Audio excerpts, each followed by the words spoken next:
Bem-vindos to another episode of the Type Theory for All podcast. As always, this is your host, Pedro Abrial. And in today's episode, we talk with Farhad Mehta, one of the main organizers of Zurihac. For those who doesn't know, Zurihac is the biggest Haskell event in the planet, and it happens once a year at Zurich. This year's Zurihac will be on June 6, 7, and 8, and you can find the link to register in the description of the episode. In this episode, we talk not only about Zurihac and its history, but also we delve into Farhad's wealthy background, both in academia and in industry. He's an incredible person, and I feel honored to have had the chance to have met him. Now, before we get into this episode, I have two news for you guys. One of them is really exciting, the other one not so much. It's been some time that I've been working with my designer friends to make a nice tribute to the death of the great Sir Tony Hoare, which you guys must have heard recently. The exciting news is that we have just released the design of an incredible t-shirt and a quirky hat of the Heart Triple. Go now to the store. For those watching on YouTube,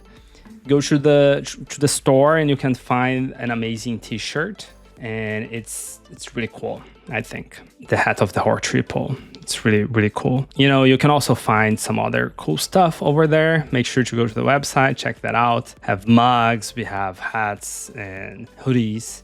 Some really, really cool stuff. Now, the not so exciting news is that we have been running this store for the last 1 year, and the proceedings barely broke even with its operation costs. So we have decided to close the store and only open it once a year for the holiday seasons. So if you'd like Tony Hoare merch or any other cool merch, you have until May 19th to go and snatch it. After that, the store will close and only open back in November.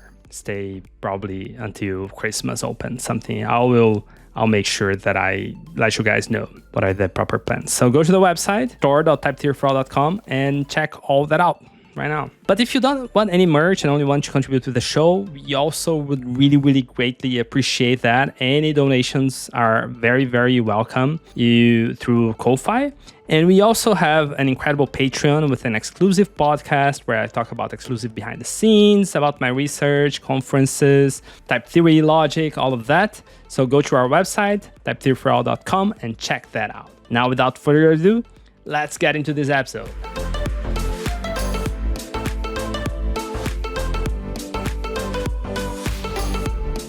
Welcome everyone to one more episode of the Type Theory for All podcast. As always, this is your host, Pedro Abrial. And today I have with me my best co-host, Dan Plokin. How are you doing, brother? Hey man, I'm good. Happy to be here. How are you? I'm good. I'm very, very good. You might hear some chirping of birds in the background because I'm still living with my mom in a ranch and very, very chilled. You know, it reminds me of the episode I did with Connell Elliott because he also lives in a ranch. So brings me good times. And today we have here with us Farhad Mehta, the co-organizer of Zurihac, professor at OST. How are you, Farhad? I'm doing well. Thanks for having me. I wanted to tell a brief story of how we met before we start. I was thinking of putting this in the intro, but let's do this now.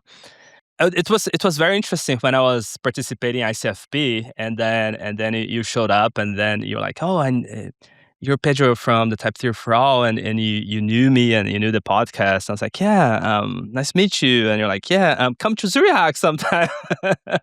Like after we had some conversation, like, oh, you're the organizer of Zurihac. That's really cool. And then I ended up, we ended up talking more and having a meeting later to make the plans, and we did that last year. It was so much fun. So I wanted actually to thank you because I feel like you actually gave me a lot of support both in the podcast and doing stuff. So yeah, I'm really happy that we got the opportunity to meet 2 years ago and then come to Zurich last year. Yeah, the pleasure was all mine. I mean, I was quite happy to actually meet you in person. I mean, this was a podcast that I had been listening to in secret for some time, right? And then when I saw you, I was thinking, oh shit, it's him. And I went up to you and I thought, oh yeah, it'd be nice to, sort of have a little merging of forces. And yeah, I was really glad that you attended Zurihac last year. We did a podcast together that was really great, right? And I mean, we met also at Lambda Days after that, and that was also really cool. Yeah. Right. We went straight from Zurihac to Krakow, and then we could hang out there. And yeah, we had some dinner, some food together, and we definitely could see that we have a lot of common on interest of the things that we're trying to build. And I'm very excited to talk more about that today. Right. So before we get into that, I would like to know your background a little better, which is actually something that I didn't get the chance to know, like, because now that I've been doing some I think maybe the audience, the listeners don't know this, but I actually prepared the episodes extremely well, and I try to find the most obscure things about the guest, and one thing that I did find, and like sometimes there are some signals that if you're not paying attention, you wouldn't notice. But one thing that I did notice in your academic formation is that you actually went to probably one of the hardest universities in computer science in the world, IIT Delhi, right? And I wanted to ask you, how was that? Like, how is that competition? How is the process to get in there? Like, please tell us more about that. Yeah, sure, Pedro.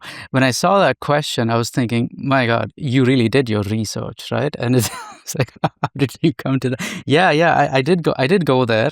It was, yeah, it was a bit of a challenge. Yeah. So the question was, what's the process? So I went to university at this place. You asked me how does one get into some place like that? So yeah, this type of university. So India, given that it's not really something that many people outside India know about, they have like a entrance exam system. So this is a bit grueling. So you have these institutes called IITs, which are basically sort of federal institutes. This means that, so India is a federal state, so this means that there are states which are pretty much autonomous, and you have the central government which does certain things in the interest of everyone. And so these IITs are sort of these things that are of national importance, so-called. And so they have like an India-wide exam to get into them. At the time I was there were about 7 of them. After that, there was a 5-year plan to extend them to about 20. So now there are about 20 of them. But yeah, when I was there were about 7 of them, and you have something called a joint entrance exam, the JEE, in maths, chemistry, and physics. And depending on how you score on that, you get like a huge, like a computer list where you have to write down what your preferences are from 1 to 30. And depending on your score in this exam, you get allotted a seat in one of these IITs in some place that you want. So, you choose, I don't know, Bombay computer science, Delhi computer science, Kanpur computer science, and, you just fill this whole thing out. And it's basically, an automated test and an automated assignment, and you get into where you want. Yeah, so that is a bit of a challenge for many people. I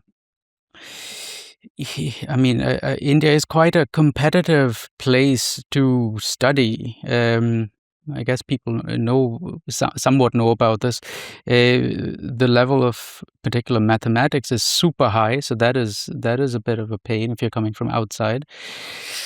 But yeah, so I didn't really have to do the JEE. So I was one thing that you didn't see on my webpage is that I didn't actually grow up in India. So I grew up in Dubai, in the Middle East, which people know about now, but at that time, not that much.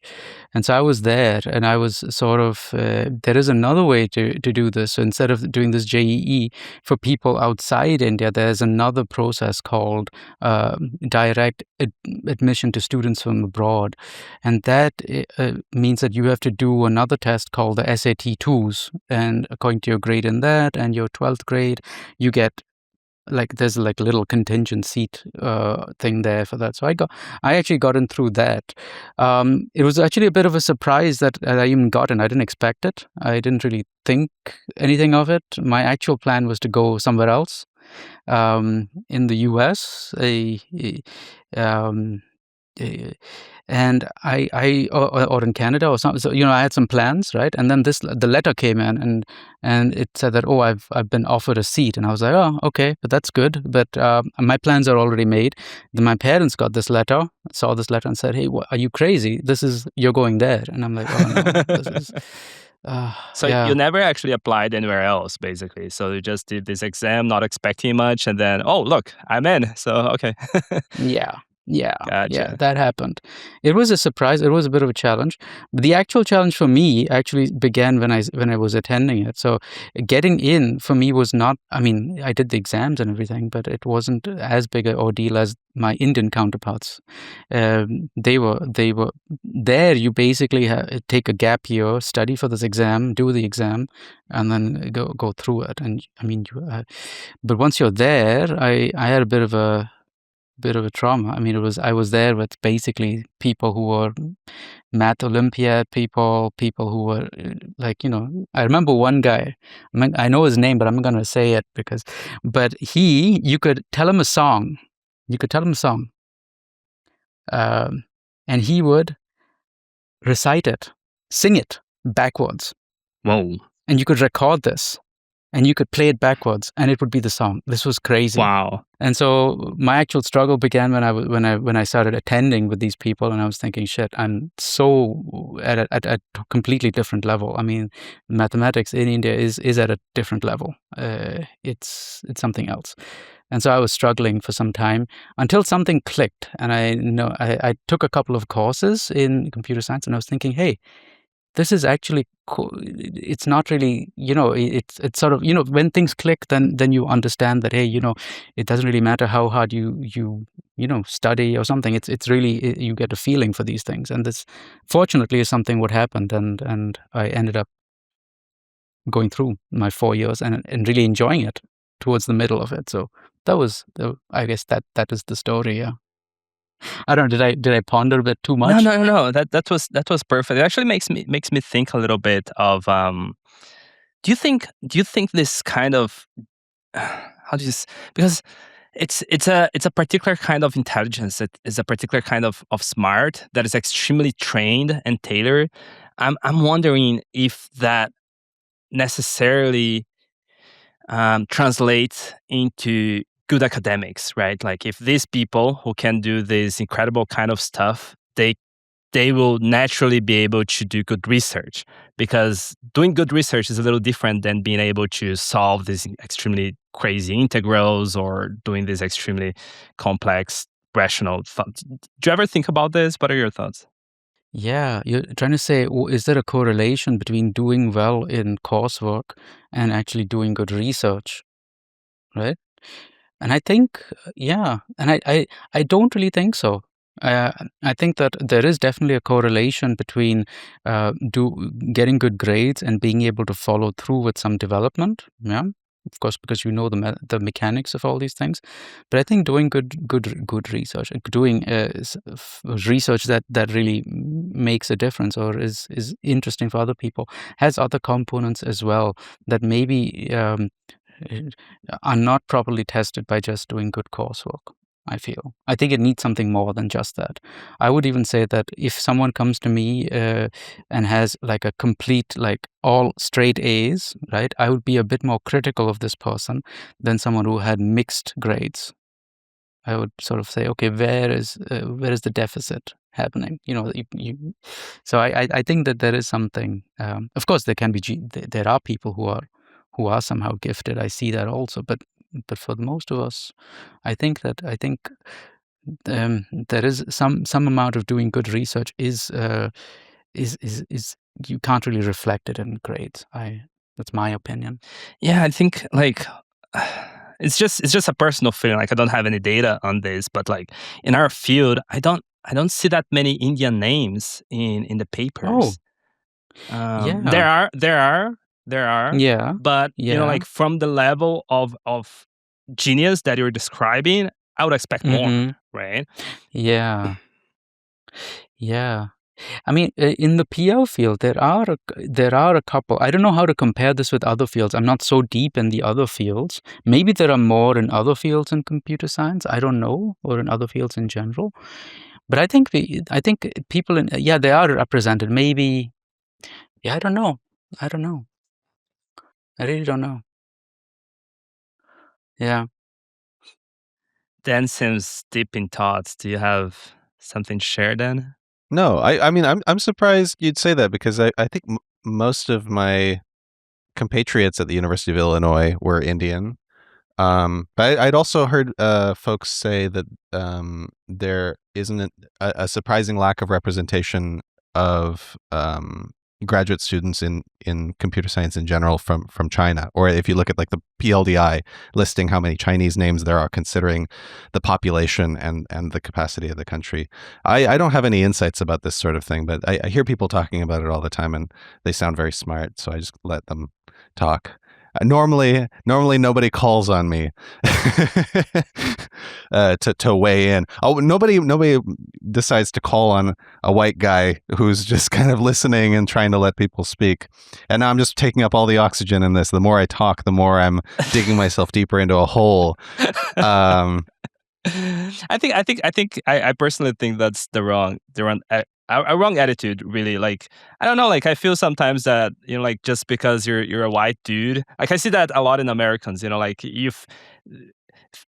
I've seen a lot of Americans feeling like they don't have the right to even share any kind of opinion. And I get it from the kind of like political background that like the US have been into, but at the same time, like it's important. We're a community together, right? And you guys are also part of the community. So I wanna know what are your thoughts? Thank you for so much for letting the white men into the computer science community. We've just been waiting for that seal of approval. But this like, in all honesty, this is something that I try to be very careful about, because I am like part of my job, part of what I do, and what I want to do is to build inclusive community. And you have to remember that like sometimes we can focus too much in the minority and forget that the majority is also still there. Like you also have to be part of the conversation, right? Anyways, that's kind of like what I had in mind. In any case, let's move forward.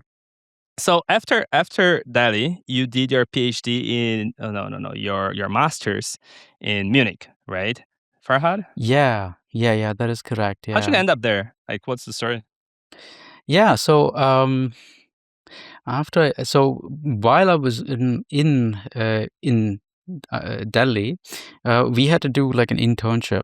So we had to spend some time, preferably abroad, to as a sort of like practical experience. So I did an internship at INRIA in France, in Paris. And I was a little bit interested in programming languages, functional programming from my coursework at the IIT. And so I was thinking, yeah, it would be really nice to spend some time there because they're the ones who do the OCaml, Coq, these sorts of things. And so I was there. And I really liked it. And I thought that, hey, this would be really nice to sort of do a PhD, maybe at INRIA, where I was, or somewhere else. Europe was a place that was basically quite foreign to me at the time. If you're sort of in this Middle East, India, somewhere outside Europe, you don't really, and you're an English speaker, you don't really consider Europe that seriously. And so France was sort of thing that I was thinking, hey, this is a really nice environment to sort of study and work in. So I decided that maybe it would be nice to pursue this a bit further. And so I actually, at the end of my degree in Delhi, in India, I got a job offer at Amazon at that time. And I was thinking, should I take this or should I do something else? And then I got the contract, and I saw the number of vacation days. It was like, I think something like 10 or something like that. And I was thinking there must be a mistake here. So I called the people, and I thought the salary was also a bit low. I mean, I grew up in Dubai, right? So I was quite spoiled, and so I was thinking, hey, there must be some problem in this contract. And the guy on the other end said, no, it's like that. And I said, yeah, I don't think I'm used to better, right? So I need at least 30% more salary and at least twice as much, vacation days. And this guy said, yeah, I'm sorry, this is not something we can offer. And I was like, okay, cool. Then that Where was it based? Seattle. Oh, wow. Okay. Yeah. I was expecting I mean, to be higher. yes, yeah. I mean, at the time, Amazon was not what it was right now, right? We're talking about like 2008, 2005. This was 2000, 2001, something like that.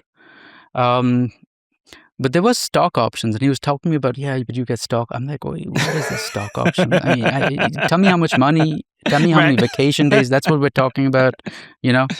And, now I know people at Amazon, and they're like, oh, okay, that would have been something at this time. But yeah, things happen. But I'm quite happy where I am. So, it's who knows what would have happened. But anyway, so I said, okay, I ditched that. I said, oh, let's go somewhere in Europe, do some PL related stuff. And so I was just looking around. And at that time, one of my professors in India said that, hey, Tobias Nipkow, so someone from the TU Munich, is visiting us. Would you like to just come and say hi and things like that? So I went up, got to meet him, and it sort of clicked.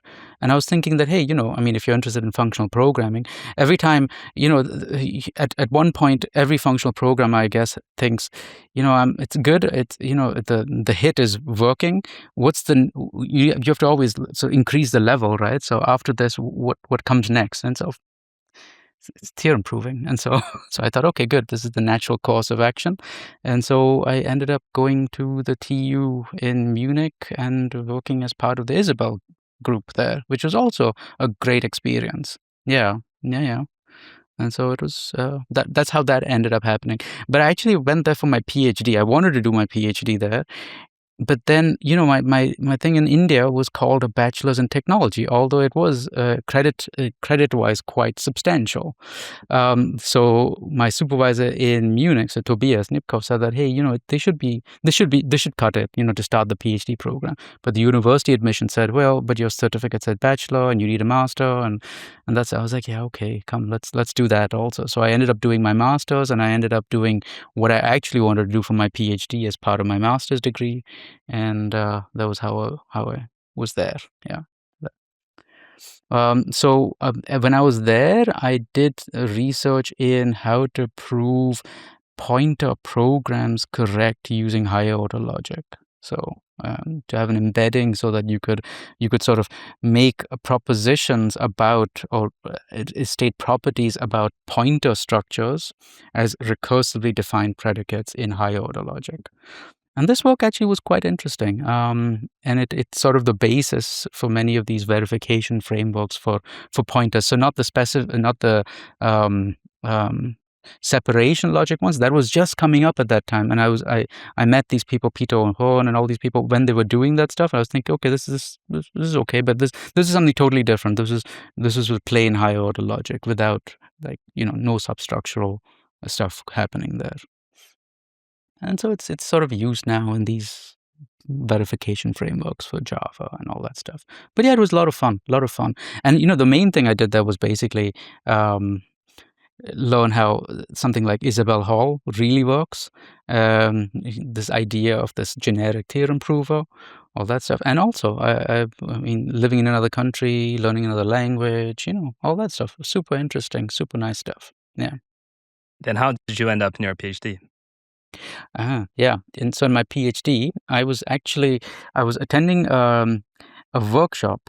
It was somewhere in the UK. I was attending a workshop of everyone who had solved a certain problem in this area of proving pointer programs correct. So the algorithm was called the Shor-Weight graph marking algorithm. So it's like a garbage collection algorithm where you mark places in the heap. And that's notoriously sort of difficult to reason about because it uses the pointer structure that is in the heap to traverse it and then backtrack also. And it's super simple. It's like 10 lines or something like that.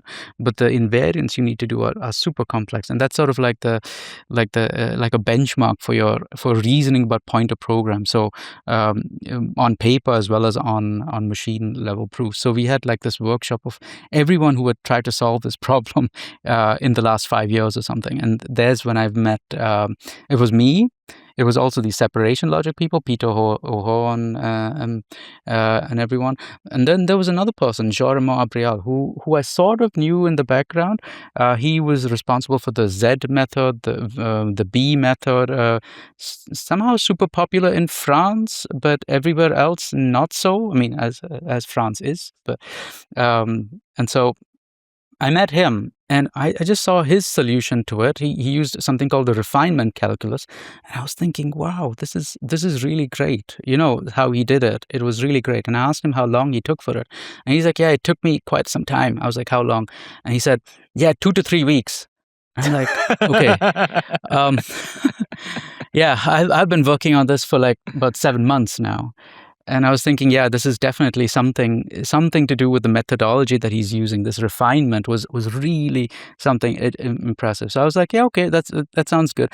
And he was sort of we got along, and he said that, yeah, when you're done with your PhD, why don't you come work with me? I have a position at the ETH, and we're going to try to build a new version of this B system.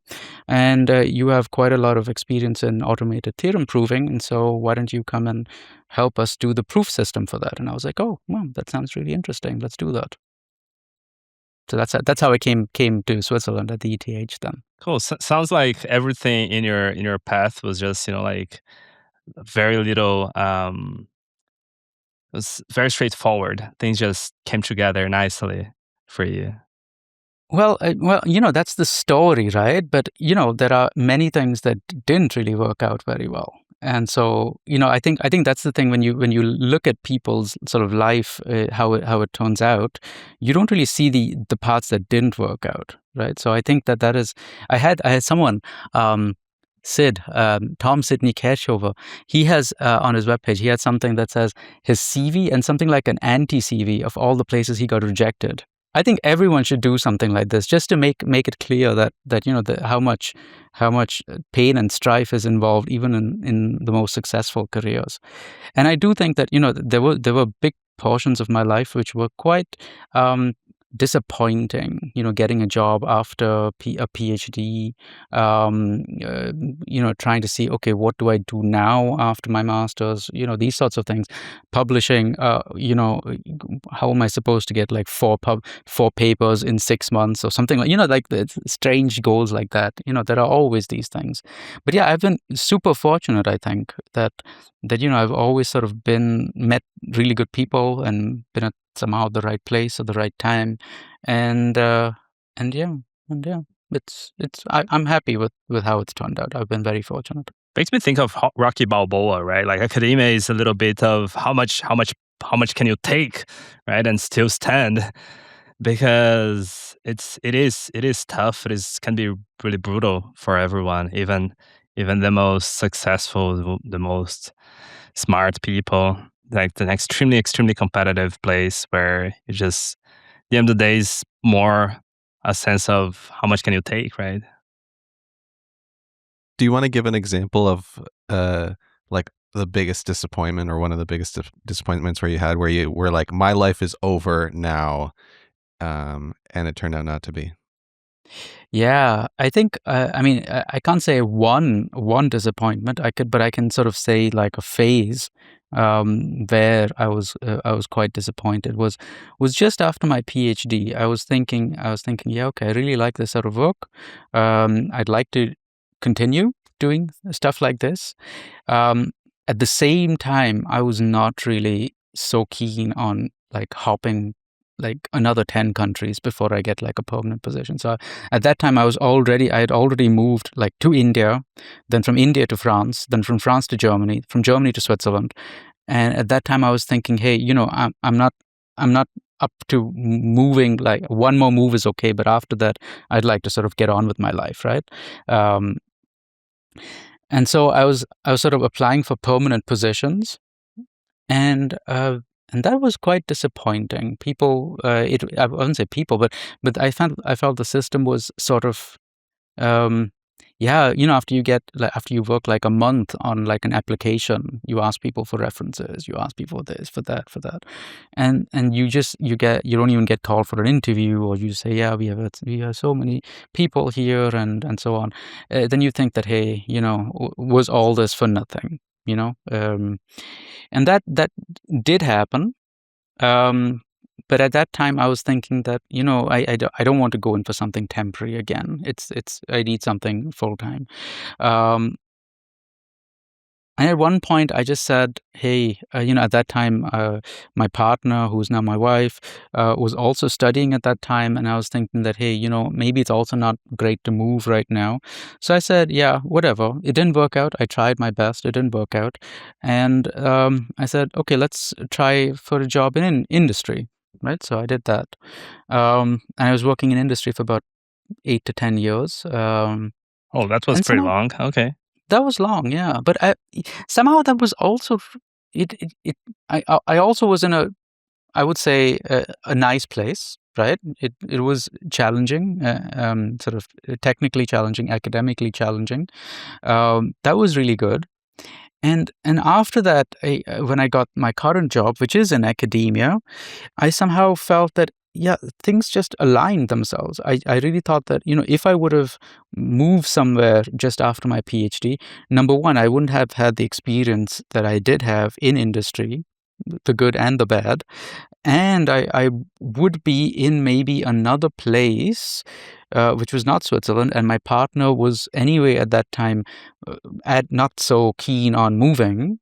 And so I was thinking that, hey, I really like the place. I mean, it is a really nice country. It is, somehow it does sort of resonate with me for many things. It would be a shame to move away, but if my job demands it, then yeah. But now somehow I thought that, yeah, I got to be in a really nice position in the place I was really wanted to be, and everything sort of worked out in the end. I mean, it took like 10 years, but it did work out in the end. And now I think that, hey, I'm in the place that is actually where I wanted to be. So I sort of think that also any of these setbacks, I sort of think that, hey, it's just a matter of time before things work in my favor again. So yeah, and that sort of gives me hope for other setbacks that I may have, smaller and bigger. I love it. Very inspiring. Thank you for sharing. Welcome.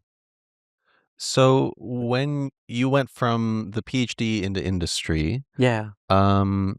and did you the entire time kind of keep one foot in the door of academia and with the intention of jumping back in at any moment, or did you kind of dive fully in at the time thinking like, okay, that life is over and I'm doing this new thing? I actually did not leave one foot in academia. I thought I at that time, at least in the beginning of my stay in industry, I thought that, oh, okay, this is so much better. Honestly, I thought I was like, wow, okay. You had the feeling of getting things done in sort of the real world, whatever that is. If that's one thing. The second thing is that you earn money, like real money. um, yeah, and at that time I was just so sort of annoyed with the whole academic system that I was like, hey, I'm not. It's just not worth my time. I mean, but my particular places where I was in TU Munich and at the ETH were great. I must say, in the small, it was a perfect life. You have great people, you interact with them, you work on interesting stuff.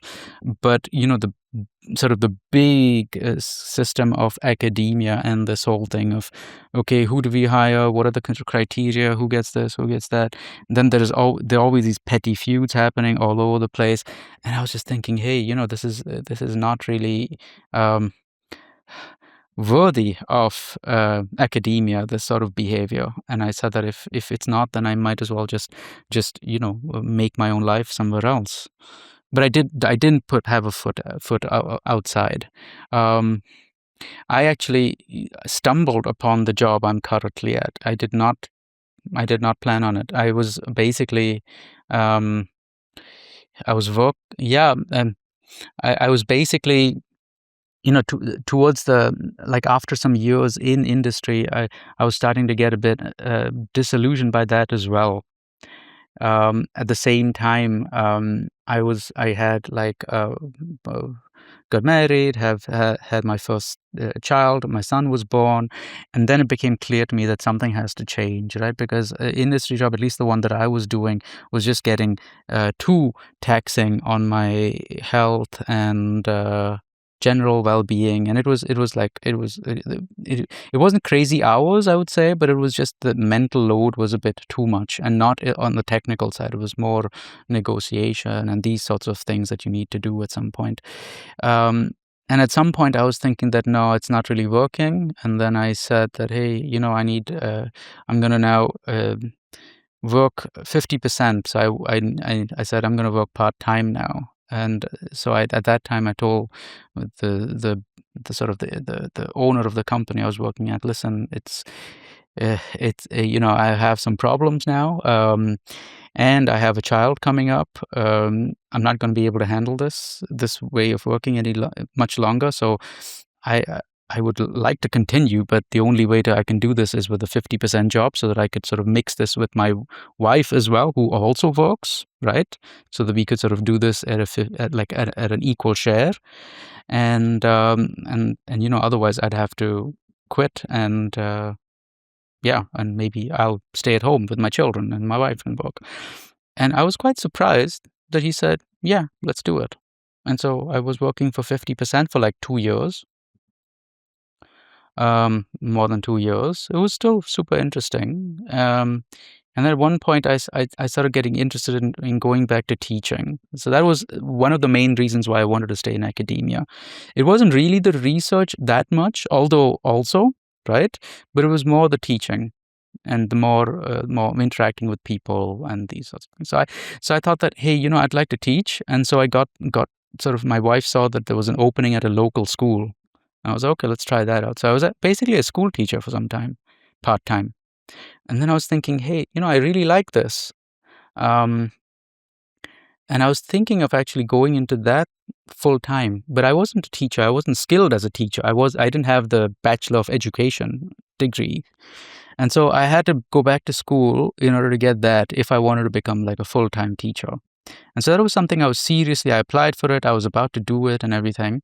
And then suddenly my wife looks at another ad in the paper and she says, oh, this university, which is quite close by, is looking for people.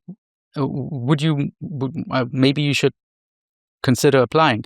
So I knew someone there from my PhD time at the ETH, and I called him and I said that, listen, it looks interesting, but I'm not going to go through all this, 1 month procedure of getting references and writing 20 essays and all that stuff.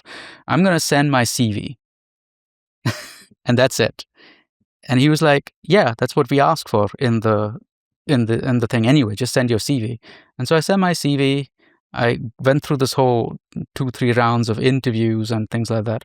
And it turned out they said, yeah, come over. And I was like, oh, okay, that's good.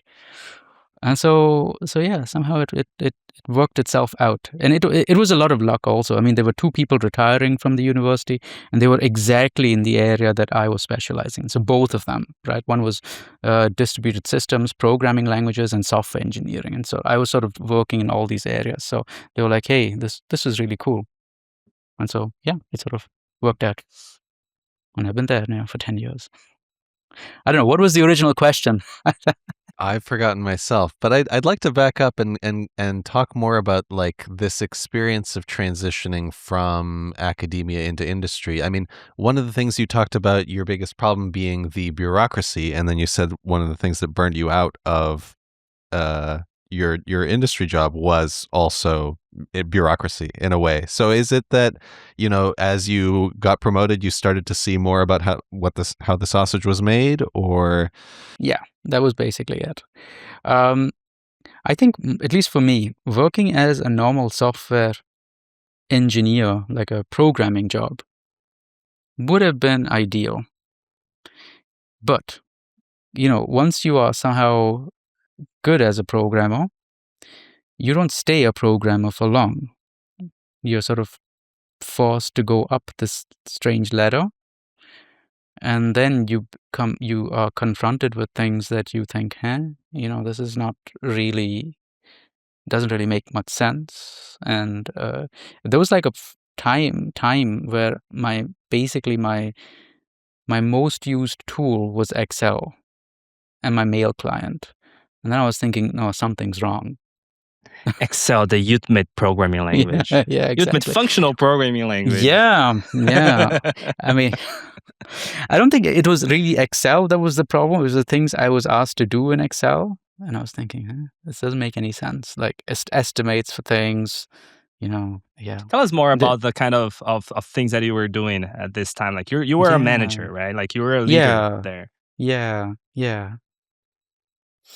And that was, I think you have to come to terms with some of the things you have to do there. And that was also sort of a phase in my life where I was thinking that, hey, it was a bit disappointing as to, now I've come here, and what do I do now? It's like I don't really like my day-to-day job that much. What do I do now? And I guess then was time to change. And I think this sort of forcing this 50% was maybe one of the best decisions of my life, because I was thinking, hey, if you work 50%, you're not expected to do all the rubbish. I mean, people really, say that, hey, we're going to use this person for exactly what he's good at. And so that was really great. So I could really concentrate on really the stuff that I was good at. And the company I was working for was also like really good, right? So it had like most of them were PhDs. They were doing stuff in formal methods, so really like important stuff in train networks, interlocking systems, these sorts of like really challenging problems, and the problems that that are not that people's sort of lives depend on. And so it was really good to sort of come back to that level of doing work, I found. So throughout this experience, sorry, you were finishing? Yeah, no, I just wanted to add that also the other thing was that when I was working 50%, I was thinking I'm never going back to 100%. That's slave labor. I mean, my 50% was great. You do 2.5 days a week, and you have your life is there, right, for you.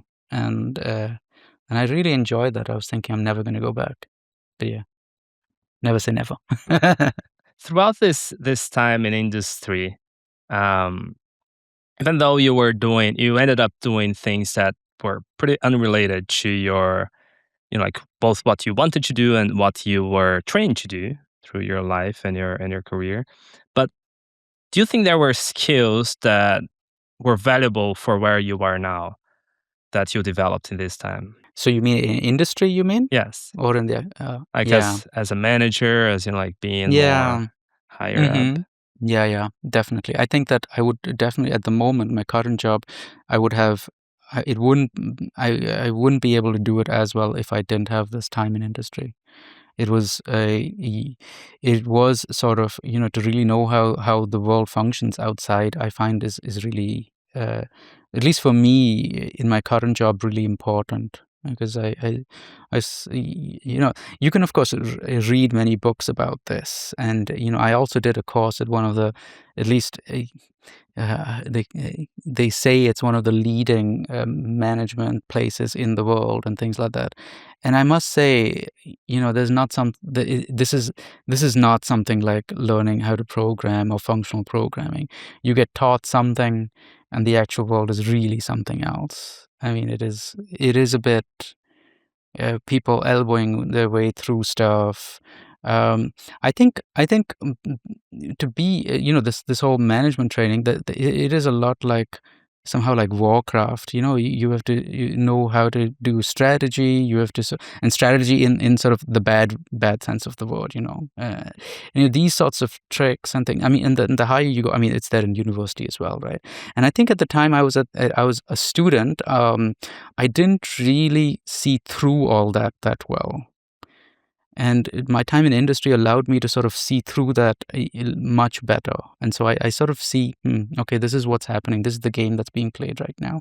Or, when I'm trying to get a project in the industry right now, I sort of see that, okay, what they're talking to me about is this, but what they actually mean is that. And this is the person who's making the decisions, and to avoid a lot of frustration. Yeah. I mean, I would say that I don't like the word soft skills, but sort of everything outside the technical area is something that I ended up benefiting a lot from my stay in industry. That is true. And that is very applicable in the academic field, even more so maybe. At least outside the student. I mean, when you're a student, you're basically protected by your supervisor. Hopefully, you're protected by your supervisor. I mean, yeah. Which I had always the pleasure of having this relationship with my supervisors. Yeah. Do you think that all or most academics should go into industry and see the quote unquote real world and get that experience? I think it would be beneficial for everyone. Yeah. I think it would be beneficial. Of course, I'm the last person to advocate having a obligation to do something like this. But at least in the university where I am teaching, to actually have industry experience is a prerequisite for being a professor. So I wouldn't have got this job without it, even on the formal basis. That is very interesting. Very, very interesting way to keep teaching grounded, right? Because I think when I was there, you mentioned that OST is quite a more. It's not really a research institution, right? It's really training the students to become professionals, right? Which brings me to another topic that I wanted to talk about, because during your Haskell interlude interview, you've mentioned that you've had this dissatisfaction with the status quo of academia in some sense, where we're often chasing, like the university is chasing to teach whatever the industry is hiring or whatever the industry is teaching. And do you still think like that? Like, and what would be the right approach there? Yeah, I mean, I find it's a bit strange, right? At the one hand, it had its own sort of logic. Academia in general has its own sort of logic about publications, count, and measuring output by these sorts of things, right? Which is sort of totally orthogonal to what's happening outside the world, right? Mostly. Then there is the other sort of thing which sort of tries to piggyback on what's happening on sort of the hype topics. Like, I don't know, like recently, the last couple of years, it's been sort of machine learning and now large language models. And I see that, universities just sort of, it's like a given that they have to do something there, and like really like something major there, and not just, wait until it sort of, goes over. And so that is I've never really understood that very well. But I do think that universities in general should maybe be a bit more grounded in the sort of the real world. And I say that in the sense of, hey, what is really the most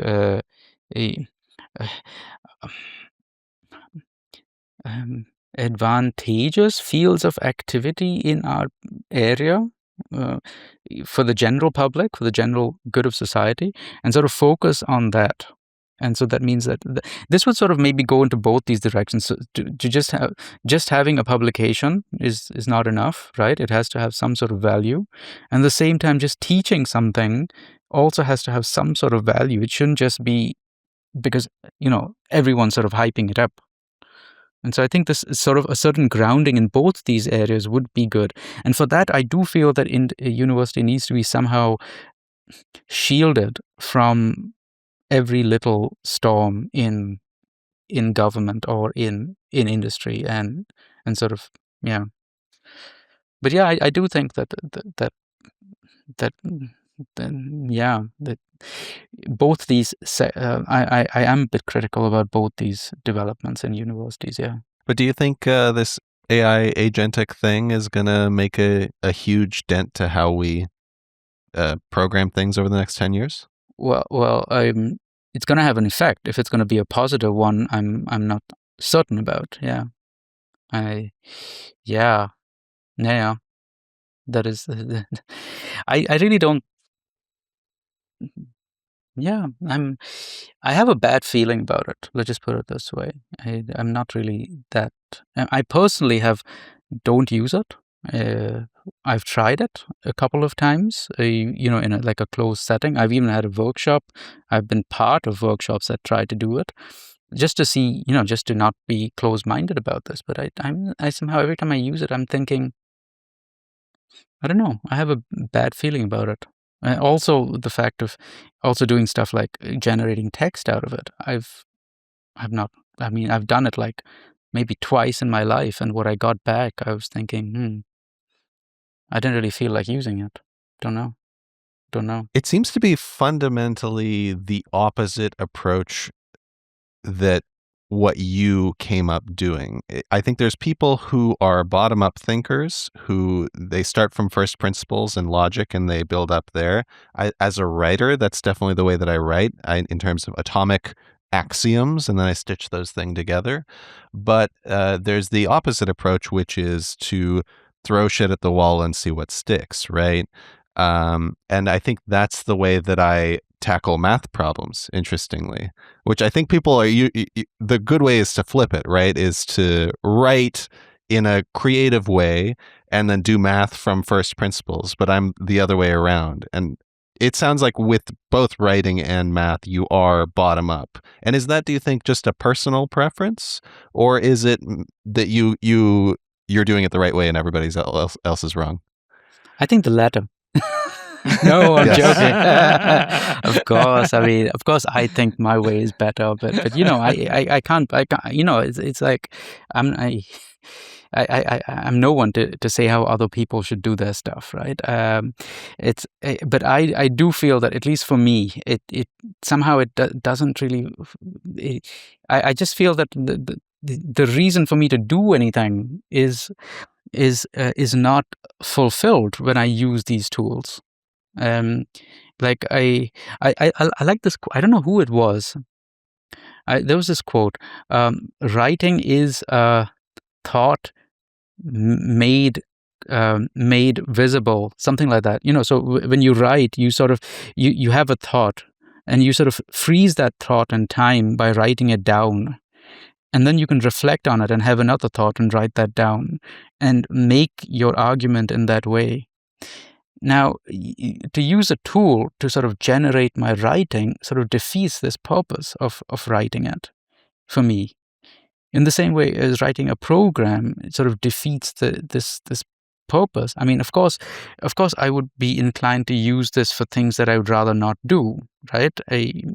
But my sort of tactic to solve that problem would rather be not to do that stuff, or put myself in a position where I didn't have to do that stuff. So I think that's the same with many people. I mean, people say that, hey, I can use this to summarize this text or summarize this book or something like that. And I think that, hey, I mean, most of the joy out of summarizing a book is reading the book and having your own thoughts about it, and then summarizing it. And if you really don't want to read the book, then don't read the book. Don't take the course that wants you to read the book. If you want to program, I mean, also in programming, I find there it's even more devious. I think that if you're in the programming language area, right, then you typically say that, hey, we would like to make these tools better. We would like to make these tools more precise. We would like to make programming languages so that everyone can use a programming language and it should just flow out of you, right? Now, to do this, you require some amount of investment. I mean, we need a lot of investment in programming language tools and things like that. Now, if people start believing that I can just write anything and give it to a large language model and have it generate my code, and people think that, okay, this is the way it should go forward, that means that there's going to be very less investment in actually improving our state of the art in programming languages. People are just going to think, hey, it doesn't really matter what. It's like this thing of it's like just like a compiler. I feel that. I guess they don't know what a compiler is, but it's not just like a compiler. It makes a lot of very important decisions for you, and it's not a compiler. It's really something that gives you something random out, and it has some vague possibility that it does something that you want, but you don't know, and I really think it's not the right. I'm surprised when people with this in the PL world sort of don't see this more critically. But hey, that's maybe I'm totally wrong, and maybe this is something that really does something. I don't know. What are your views on this? I'm going to give it to Pedro. Yeah. Yeah, we had a long discussion about LLMs in our previous episode conversation, me and Dan, and it became clear to us that I am more of a defender of LLMs. Dan is a little bit more critical. One of the things that does come to my attention is that a lot of the arguments that you have, it seems to me that are common for people who had either use older version of the LLMs where they're a lot less impressive than what they are right now, or they haven't used enough to see their power. So, for example, like at some point you mentioned something along the lines of like, well, there is a weak. I think, yeah, I tried to pay a lot of attention on the exact words you're using, but you said something along the lines of like there is a weak chance that will output something that I want, and my experience is that it's not a weak chance anymore. It's like it's usually a strong chance, right? Like they're getting really good at surprising me at that. Yeah, this is exactly what I wanted. Sometimes even a little more, but other times too, it comes down to our capabilities of prompting. Like you have to be very precise of what the thing, like telling it exactly what you want out of it, like a very little child that is just going to do whatever it wants. But like if you give it all the exact directives, they will be also very good at following those. But on the other hand, I also really appreciate your criticisms about writing, which I really like it, in the sense of like, okay, you write, and I think this is a really good approach. You write to both express your thoughts and to have more thoughts and to see more clearly what are your thoughts, right? And I think this is a really good insight of like what we're doing when we're writing, right? Like writing is also a tool to understand ourselves, to understand our thoughts, to see more clearly what is going on in this. Like thoughts can be very ethereal, right? We don't even know what they are really until they are expressed by language somehow. And this is actually something that I wanted to share. Actually, like when I was preparing to this episode, I was thinking a lot about some of the conversations that we've had, probably in Krakow or before, where we were sharing a little more about our insatisfactions about academia, about our field. And like one thing that I was telling you sometimes is that sometimes I have this feeling where it feels to me maybe that programming languages research sometimes the golden era are past. I think I even made this question to Philip Water himself, like when he was here. And usually the answer or the insight that I have is something along the lines of like, yeah, sure, the past, there was a lot to be done. We're building the basics, and now we are kind of like, things are a lot more complex these days. But here's the thing, and that I wanted to share with you particularly, because we also talked about how sometimes it's also very good for us to, like maybe start changing research directions to have a more fresh view of science, of the world, or whatever. And that's what I've been doing a little bit this last year. And I've been studying, like I've been applying and study a lot more on the philosophy side of logic, like real logic and what they're doing with logic. And it's been very interesting to me to see that their whole research academic background or research goals is very different from what we're doing in PL. So even the way that they are going to kind of like write the introduction and explain why what they're doing is interesting, like to motivate their work, is very different.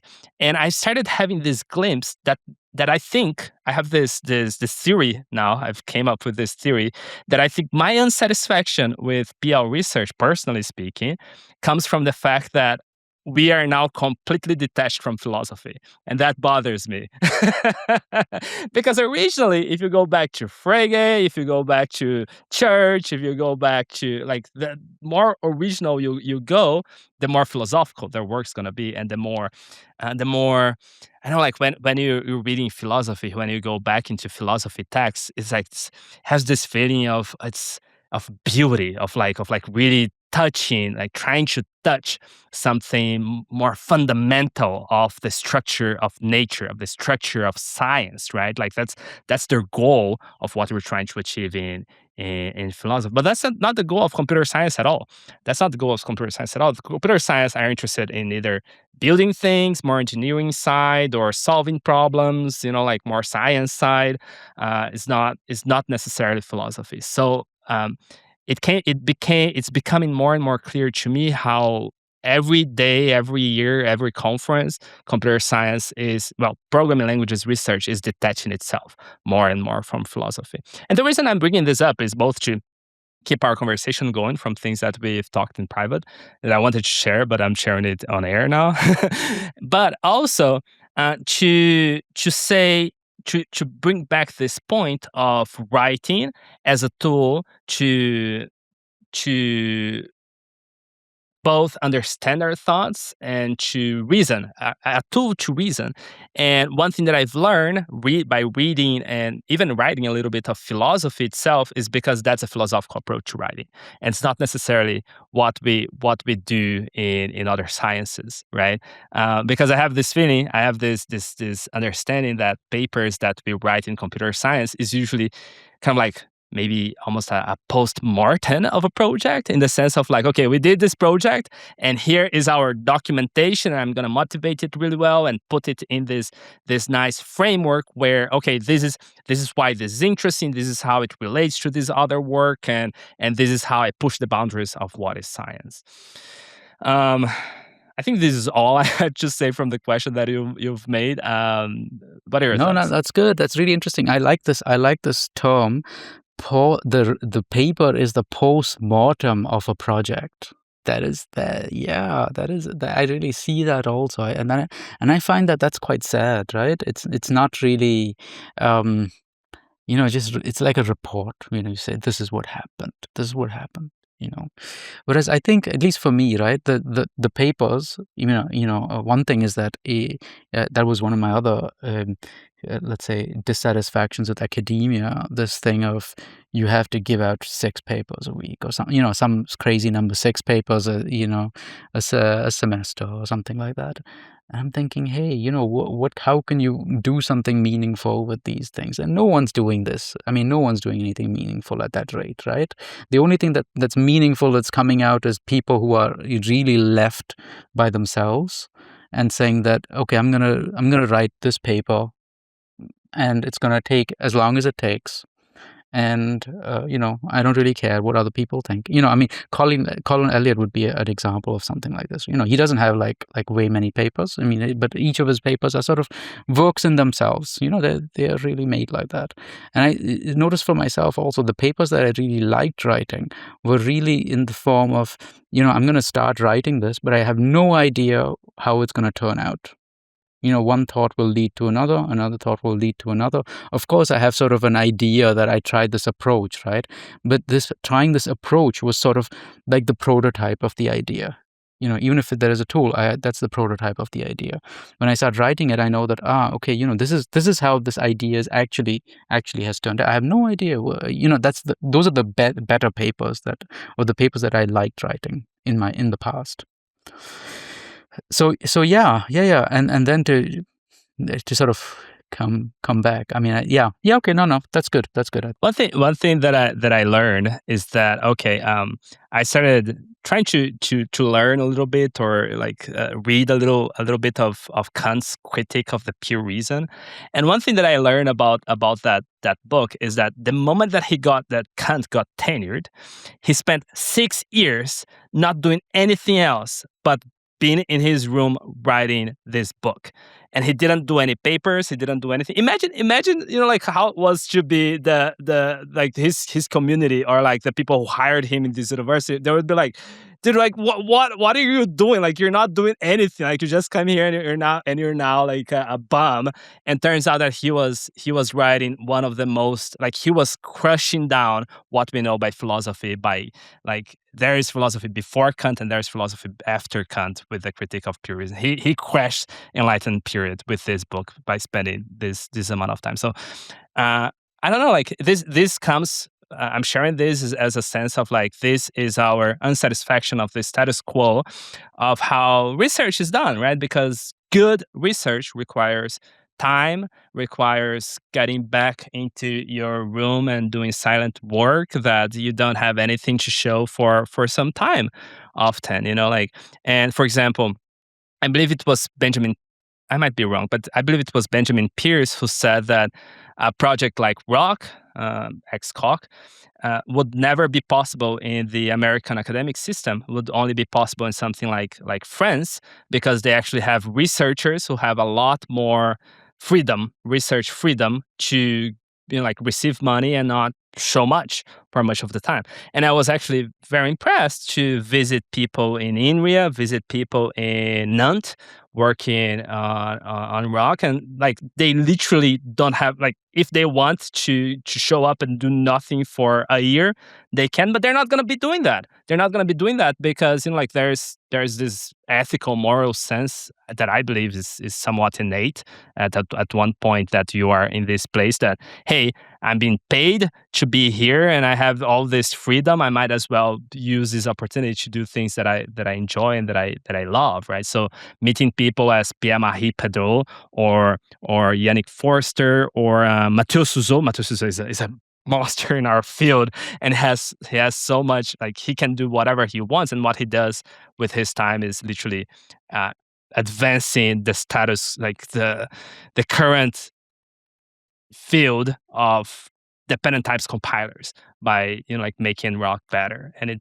blows my mind the amount of like the kind of academic depth that can come out of such systems. So I believe that our whole community has a lot to learn about like just give scientists freedom, right?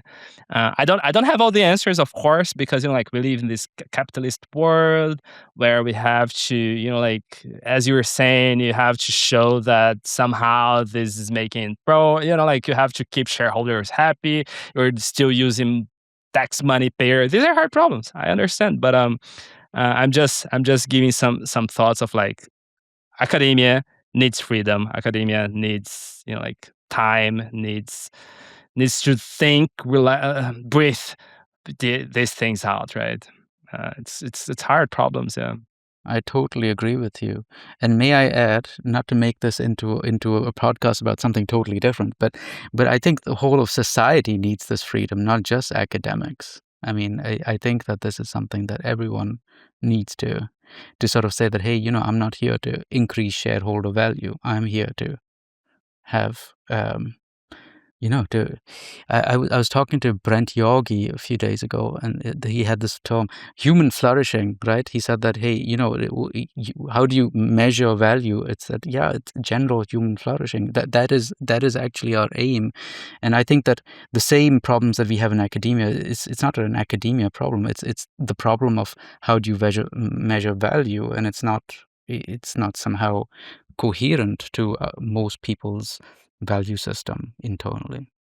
This is another point that I'm hopeful about LLMs. Maybe LLMs are making us question and ask this deeper question of like, what is meaningful, right? What is meaningful in a text? What is meaningful in work? What is meaningful, because it's being able to automate things a lot, but is that like so what? Like, so what I can write so much? So what I can be so much like there are people who are writing 10,000 lines of code a day with all these agents, but like, so what? Like, what are you building? Like, what is this all for? Right.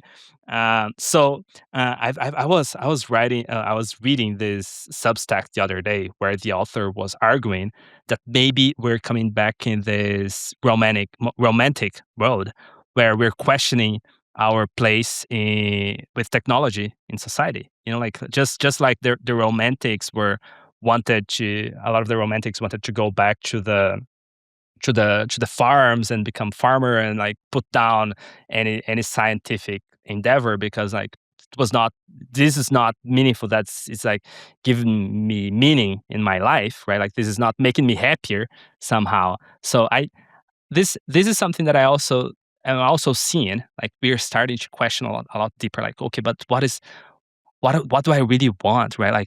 Like, and I don't know. And it will take some time to see where all of these are going to lead, right? Like we can sit down here and talk about like our thoughts about all of this, but nobody knows.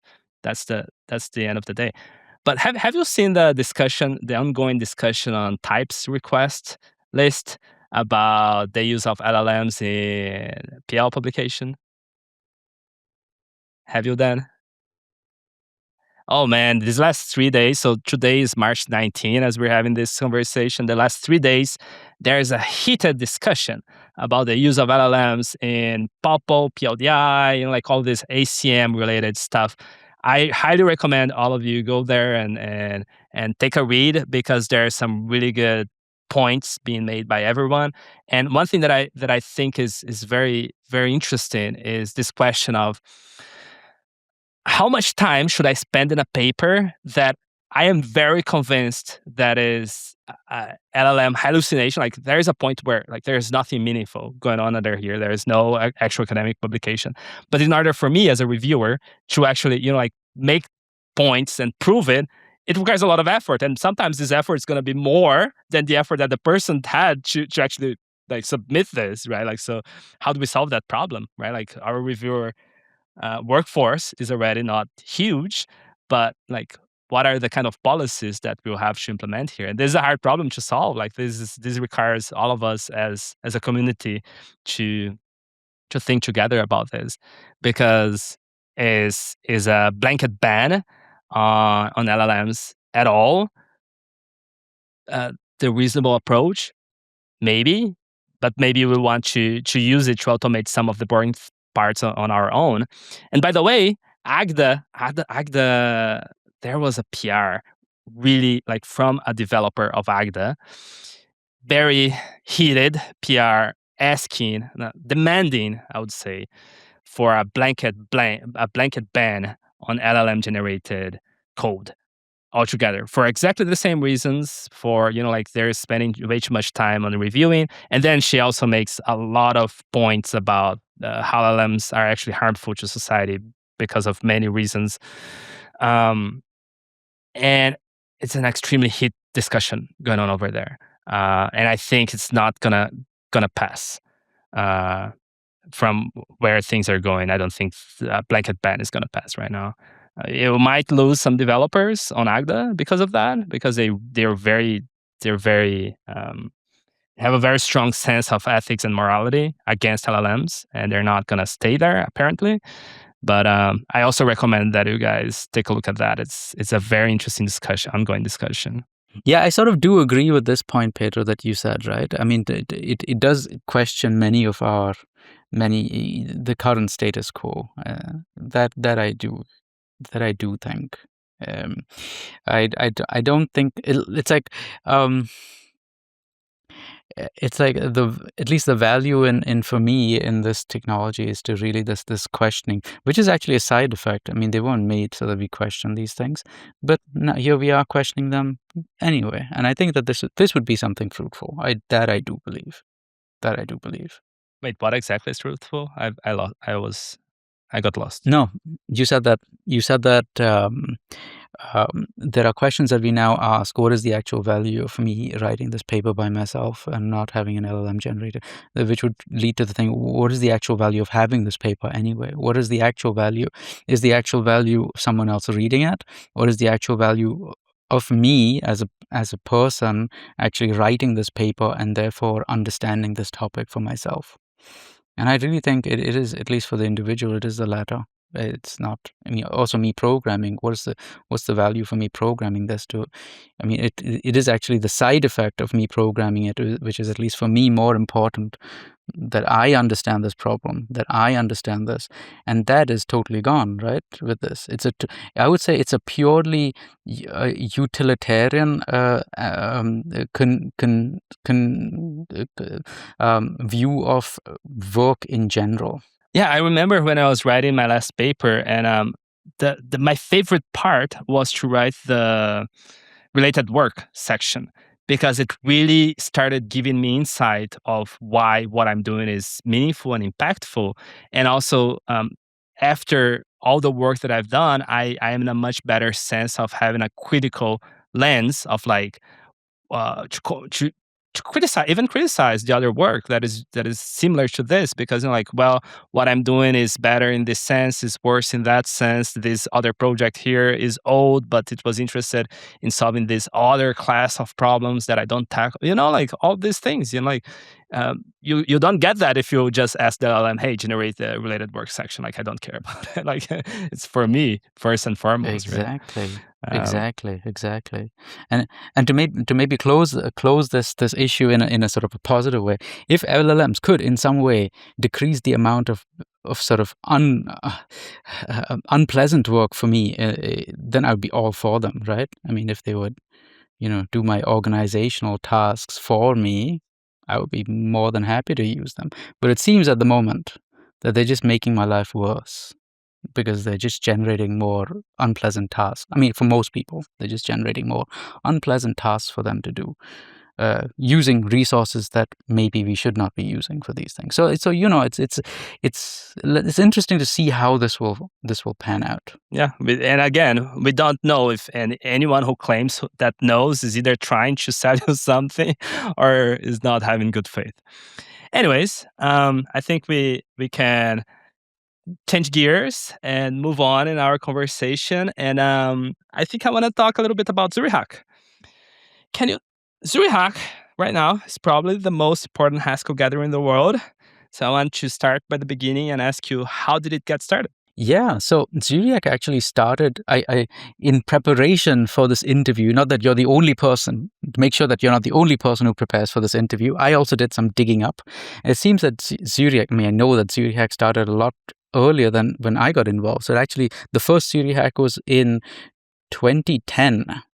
The first one that I co-organized was in 2017. So it had a history even before I knew there was a Zurihac. So, and there were people.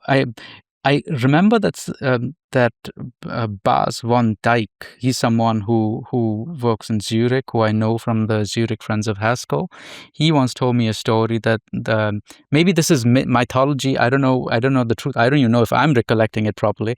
But from my recollection, he said that it started because some people who wanted to attend another Haskell hackathon, I think it was in the Ukraine, but I'm not sure, somewhere in Europe, wanted to attend it, but then their flight got cancelled. And then they said that, hey, we're enough of us on this flight. Let's make our own Zurihac.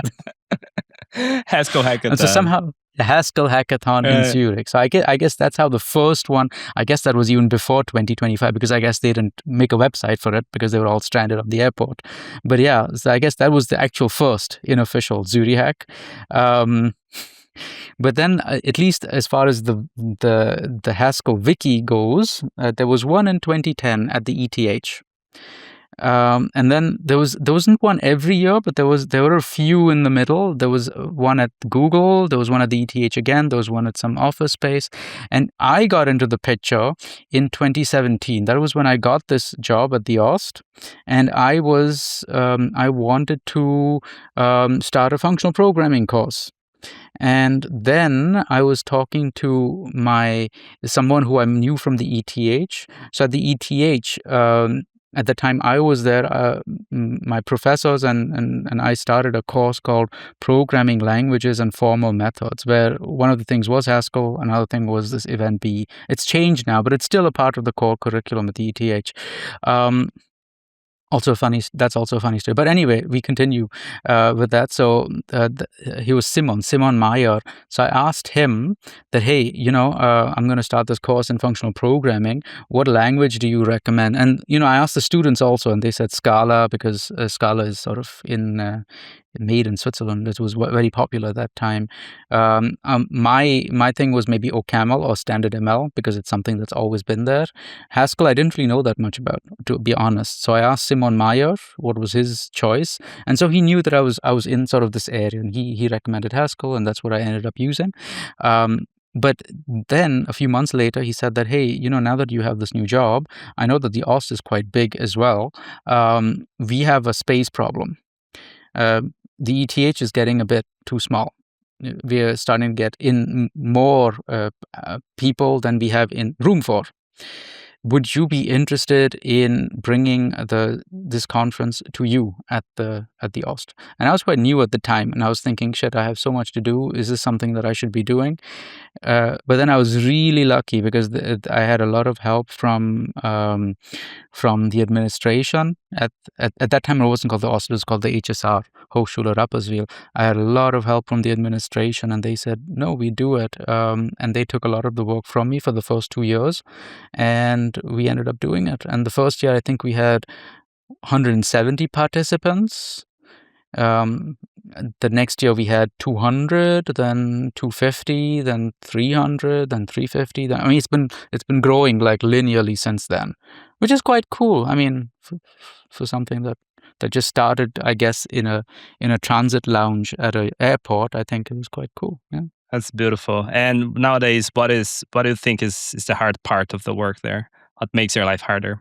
I was thinking about this. What is the hard part? I wouldn't say that there's anything. I don't think that the hard. I don't think people are really interested in knowing what the hard. But there are so small hard parts of it. Making sure that the finances is okay. Making sure that all these things. But I think the most important part of organizing such a thing, at least in my view right now, is just to keep everyone happy. To keep everyone sort of on board, I would say, to sort of value people who are helping and the people who are there. You have to be very, very sort of conscious of their needs, I find, and that's good. That's good, because we want to make a place where it's sort of inclusive for many people. I mean, remember, this is like basically run by volunteers. Everyone's giving their free time. The speakers also, we don't pay the speakers to speak there. The people who cannot afford to come, we try to cover their costs, but that's about it, right?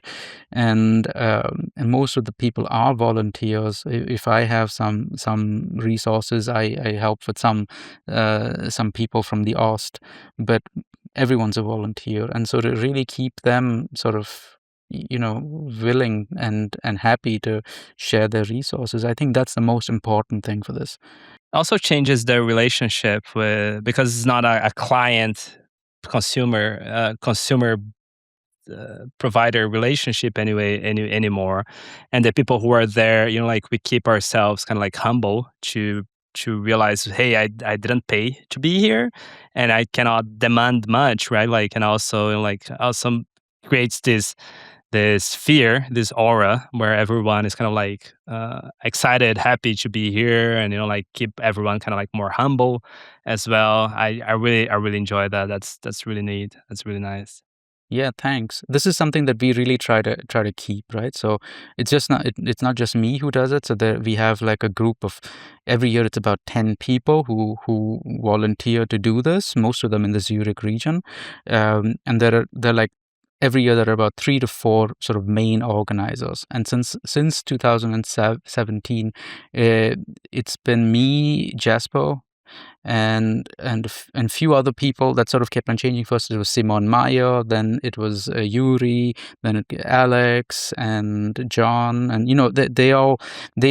people are really really nice. They put a lot of work into this, and plus the people who come also they come with the right mental and attitude. And I think it was very important for us to make sure that attending it, we don't have like a big, we don't have any attendance fees. People can come without having to pay for it. Of course, we're happy for donations, but they are donations. There's no strings attached to this. And Zurihac is also pretty different from academic conference like ICFP, because you don't have publications. There is no proceedings in this case. So in academic conference, a lot of times people are there because they have to be there. Like maybe they could be in their head like, hey, I don't like this. If I had the choice, I wouldn't be here. Exactly. Which doesn't happen in Zurihac. Like everyone who's there, they really wanna be there. Also because one thing that you didn't mention, but I've seen people complain a little bit. But like just we're always gonna complain. But like Zurich is expensive, right? Like so even like having a hotel room there, like it's not trivial for a student, right? Or even paying for lunch. I remember I think I would spend like what, like even taking the train to get there is a little expensive. What do you keep in mind to keep things like? Is there anything else that you like the difference between an academic conference and Zurihac, or like do you keep in mind? Yeah. So I mean, in the beginning, I just got something that was already running, right? So I didn't really think of much about this. Over time, when I thought about these things consciously, so one of the things that I definitely, and this is Jasper included, initially it was like we don't want people to want to have an admission fee because we don't want to be the ones collecting money. We're doing this for fun. We don't want to set up like all this banking infrastructure for this. Now, when the conference became bigger, of course, we needed banking infrastructure anyway, because, we didn't want to have this money running through our private accounts, right? And I can't use the university accounts for this either, because that's like, I have to answer to taxpayers' money and these sorts of things. So we had to make an organization to sort of make it legal for us to collect money and use it and all that. And that went very well. It's really smooth now. But at that point, we could have also said, hey, we have an admission free and all that stuff. But it was important for us to, really keep it like this, because to keep it in this sort of form where it's clear that it's not a commercial activity. It's clear that anyone is welcome to attend, even though if they can't afford the fee there.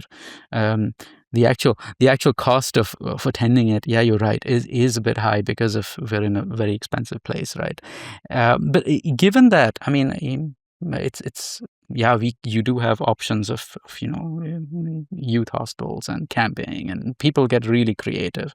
But I do remember once there was a Discord post that, hey, why is Zurihac in Zurich all the time, although it's such an and I read that and I'm thinking, the next time I thought I'd among our Zurich friends of Haskell, I was replying that, it's we thought about that, and while I was sitting on Jasper's yacht on the Zurich Sea, we thought that we should keep it here to keep all the riffraff out. But I think that that's like... But yeah, obviously, there are things that we can't really control, right? I mean, I work in a university and I can offer this place, and I can't offer it somewhere else, even though it's cheaper. But what was the original question again? If you have intentions to differentiate Zurihac from academic conferences. Yeah, so this is something that I was thinking about when I was attending academic conferences as part of my PhD, and I was thinking that the sort of the the feeling there is quite tense. People's careers depend on this, especially if they're not tenured and things like that. So people are sort of in sort of high alert mode the whole time. And that's a big shame, I think, because people normally do a PhD or go into research because they're really really interested in this area, and it really motivates them, it really interests them. And then you come into this sort of setting where you're like in a super competitive environment, and that just kills everything. And that's what I found in these academic style conferences. They're just killing motivation. I mean, I've attended ICFP, the last one in Milan, not the one before in 2024. And I must say, ICFP, you cannot really compare it to other academic conferences. It's still super nice.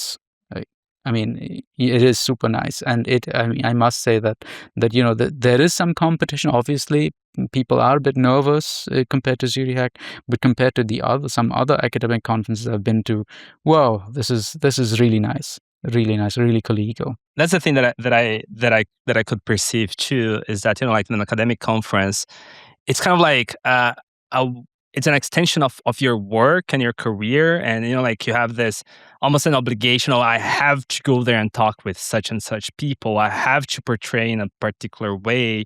Like there is this underlying tension, even though ICFP is incredible, and I love our community. I love the people there. Like, everyone is great, extremely welcoming. I think we are very lucky in this community. But Zurihac, and other more these other non-academic conferences like the Lambda Days, right? That we went. Lambda Days, yeah. They have this relaxation underneath. Like everyone there is really just to hang out and have fun and then maybe hack something out, and that even going to talks or the workshops in this position, you will learn more, right? Because in an academic conference, you're like you will be in your mind trying like, oh, I like you're either preparing your talk in your head and like maybe putting together some slides, like you're not even paying attention to what's going on. And Zurihac, like you're free from all of that. You're like, if something good comes out is better. But yeah, I like it. I love it. It was really nice. Thanks. And I think that when I come to think of it, I think that what we really wanted to do was that, hey, people are doing this in their free time, right? It has to be worth it for them. It has to be fun for them. It has to be meaningful for them. Otherwise, it doesn't really make much sense. I don't get anything from it. Anyone else doesn't get anything else from it.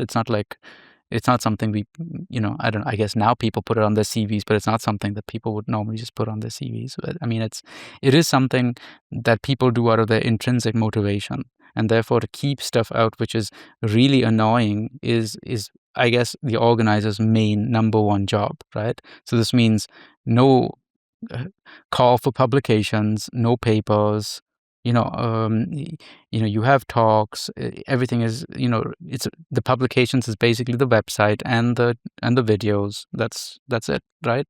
And whatever people want to share, they can share. But that's it. And I find that this format is somehow, I'm really happy with it. Because I really see that our community, this comes back to our sort of disappointment with academia sometimes, that why are people publishing? It's because of some fear, right? And why should I be reading such publications if it's like that? And I'm sort of thinking that, yeah, it's not really I'm trying to get like the sort of the reason why people go into academia, to make that sort of clearer and to make that available for people. I think that is maybe one of the main aims of such things. I also find that a lot of of course, there are really great papers also, right? But I really do feel that a lot of the interesting work that gets done in our community also happens in just blog posts or just websites or just informally done stuff, right? From people who do not have an academic background, but the work they do is just like, wow, they really get it, and they really put it in a way that it's accessible for everyone, and people are inspired by it. And I think that these people deserve a place to showcase their ideas, and they deserve a place to really just the idea is in the center. It's not their careers. It's not. It's really it's the people and their fascination for this area. I find That's really good point. And we also had a conversation when I was there about how there is no way for someone to submit like, how do you say, like, you cannot ask to have a speaker, like you cannot ask, hey, I want to give this talk or this workshop. You don't accept that. Why? yeah. We've sort of been this is something that me and Jasper always sort of debate about. Should we do it? Should we not? I think I would not like to do it because I don't like to reject people. Maybe it's a psychological thing, I don't know, but I just think I'm not someone who gives me the right to say you are off the level to speak, and who am I the one to say that you are not of this level to speak? I don't want to do that. I find it's not correct. That's one thing. The second thing is that I think that there are many people who, even if we said that the call for, we have a call for people who'd like to talk, I think many of the people who I really want to talk, want to give this opportunity to talk, would not answer it. They would just say that, hey, it's just another academic conference, or I don't want to give a CFP, and I don't think my idea is worthy enough, or something like that. But I mean, there have been cases where I've asked people that, hey, can you give a talk? And they'd say, about what? I don't do anything in this area. And I'm like, you must be joking, because I've been following your blog for like 2 years now, and I've really, these are really great ideas. You should do this. And they said, but yeah, can you help me? And I was like, yeah, okay, come, we do that. And things have worked out like that, right? And these people would have never replied to CFP. And we'd be in the same sort of rut of, oh, now we have 20 proposals. Who should we pick? Who should we not pick? And then people who are not picked, they justly get angry and say, hey, why wasn't I picked? What are your criteria? I'm like, yeah, what do I say then? I would like to have everyone there. But yeah, so this is these are the reasons why I think it's sort of, I don't really think that we should be choosing. I mean, of course, then you could also say that you choose then anyway, but that's the thing. Like, if your work is interesting, it will reach you, right? Somehow. And you'll be on the radar. And I can assure anyone listening that he looks around very well. He talks with people. He asks for opinions, for input. I've given Farhad at least like 3 or 4 names from the last year to this year. And one of them was I think Richard was there last year. Like I suggested, and it was a lot of fun to have him over. He's an incredible person, but he's not really like super inserted into any of this community, because he's in the just doing his work in the industry. Has a YouTube post there, like who knows him, who doesn't know him doesn't know him, right? Exactly. Richard Southwell, right? Yes. Southwell, right? Yes. Yeah. Right. He did the category theory workshop in 24. Very, very well done. Very well done. Someone who I'd have never would have sort of, my YouTube feed never got him up, right? Pedro told me that, hey, this would be good. And I must say, some of the concepts in category theory, I only got a hold of after that workshop.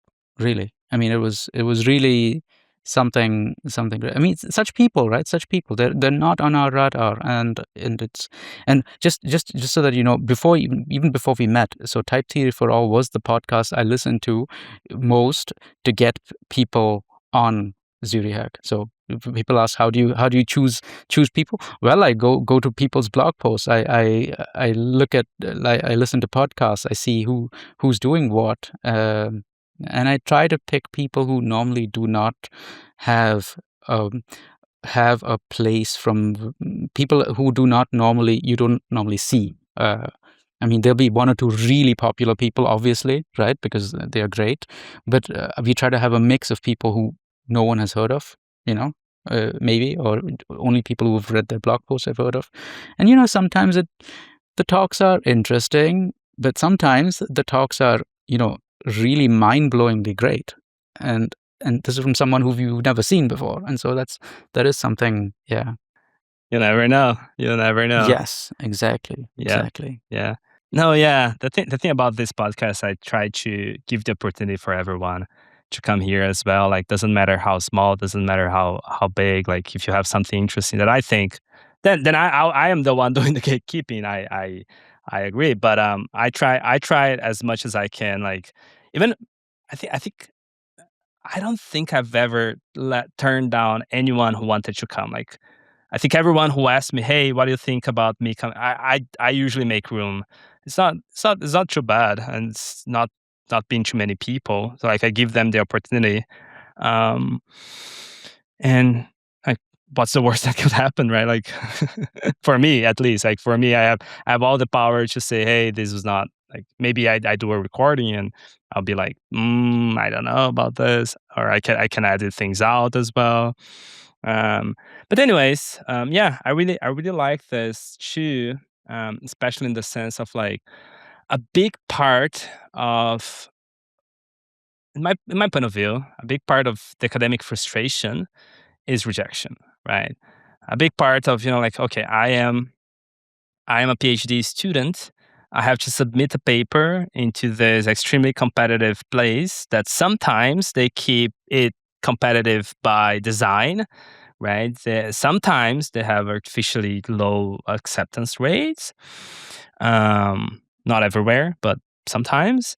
And it can be really frustrating because like it's not really doesn't like being rejected doesn't necessarily reflect your capabilities as a researcher.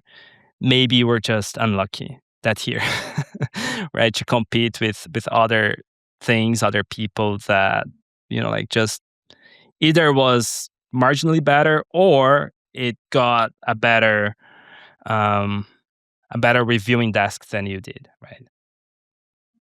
It's a little bit of luck as well. So rejection sucks. So I appreciate this thing on Zurihac, and it's actually something that we have this discussion of like what how could we make an academic environment where we have less rejections? Like what would that look like? Like what could we do in that sense? So maybe in the future, who knows? We've been thinking about this, like what are other academic venues, other conferences kind of thing, or hangouts that we could organize to make our community like to have an impact in our community in some ways, like because I also definitely relate to these things that you're talking, like keep an eye on things that is not in the mainstream, like keep an eye on the fringe, the people who are in the fringe, people who are not as shine, like it's not as vocal about their work, because like I personally believe that a lot of the times the opportunities are exactly where people are not paying attention, right? And but who decides what we're paying attention? Nowadays is the algorithm, right? Like a lot of the social media already is pushing whatever they think is interesting in your face. So we have to be a little more careful to be paying attention in the things that are not gaining the highlight, right? It's not in the hype. And I think this is something that I definitely relate a lot with your point of view. Is like keep an eye on things that are not being discussed, that are not in the mainstream. Um, I have this I personally have this feeling that if everyone is agreeing towards something, that must be wrong. That's me, like because it's too many people to agree on something, right? Like there is something that we're not seeing here, and why is everyone like going in this direction? Like anyway, so I like to keep an eye in other directions. Um, Okay, and about wrapping up about Zurihac, do you have, like, personally speaking, do you have a favorite moment or a favorite year, favorite something about it, favorite talk? I have just so many. I have to choose one now.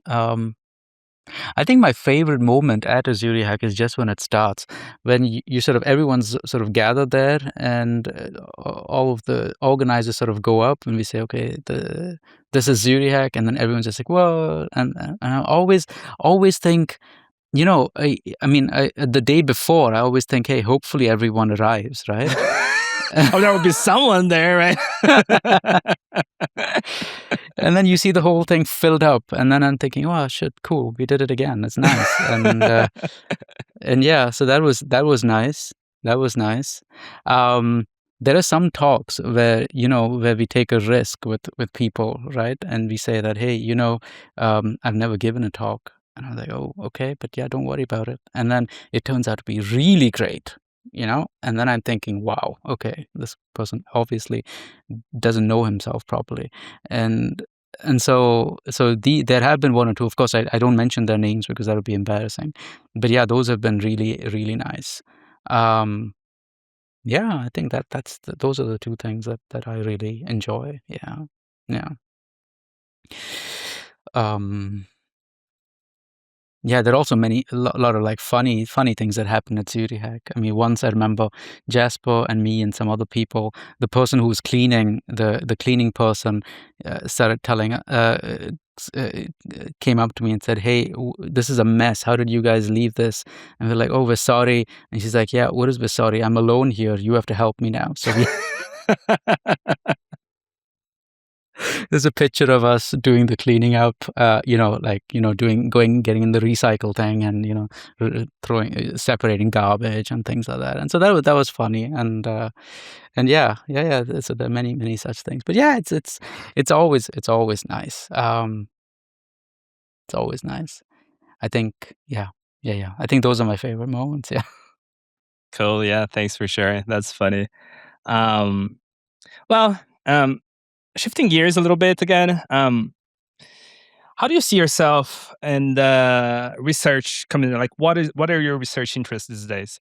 My research is mostly guided by the students I currently have.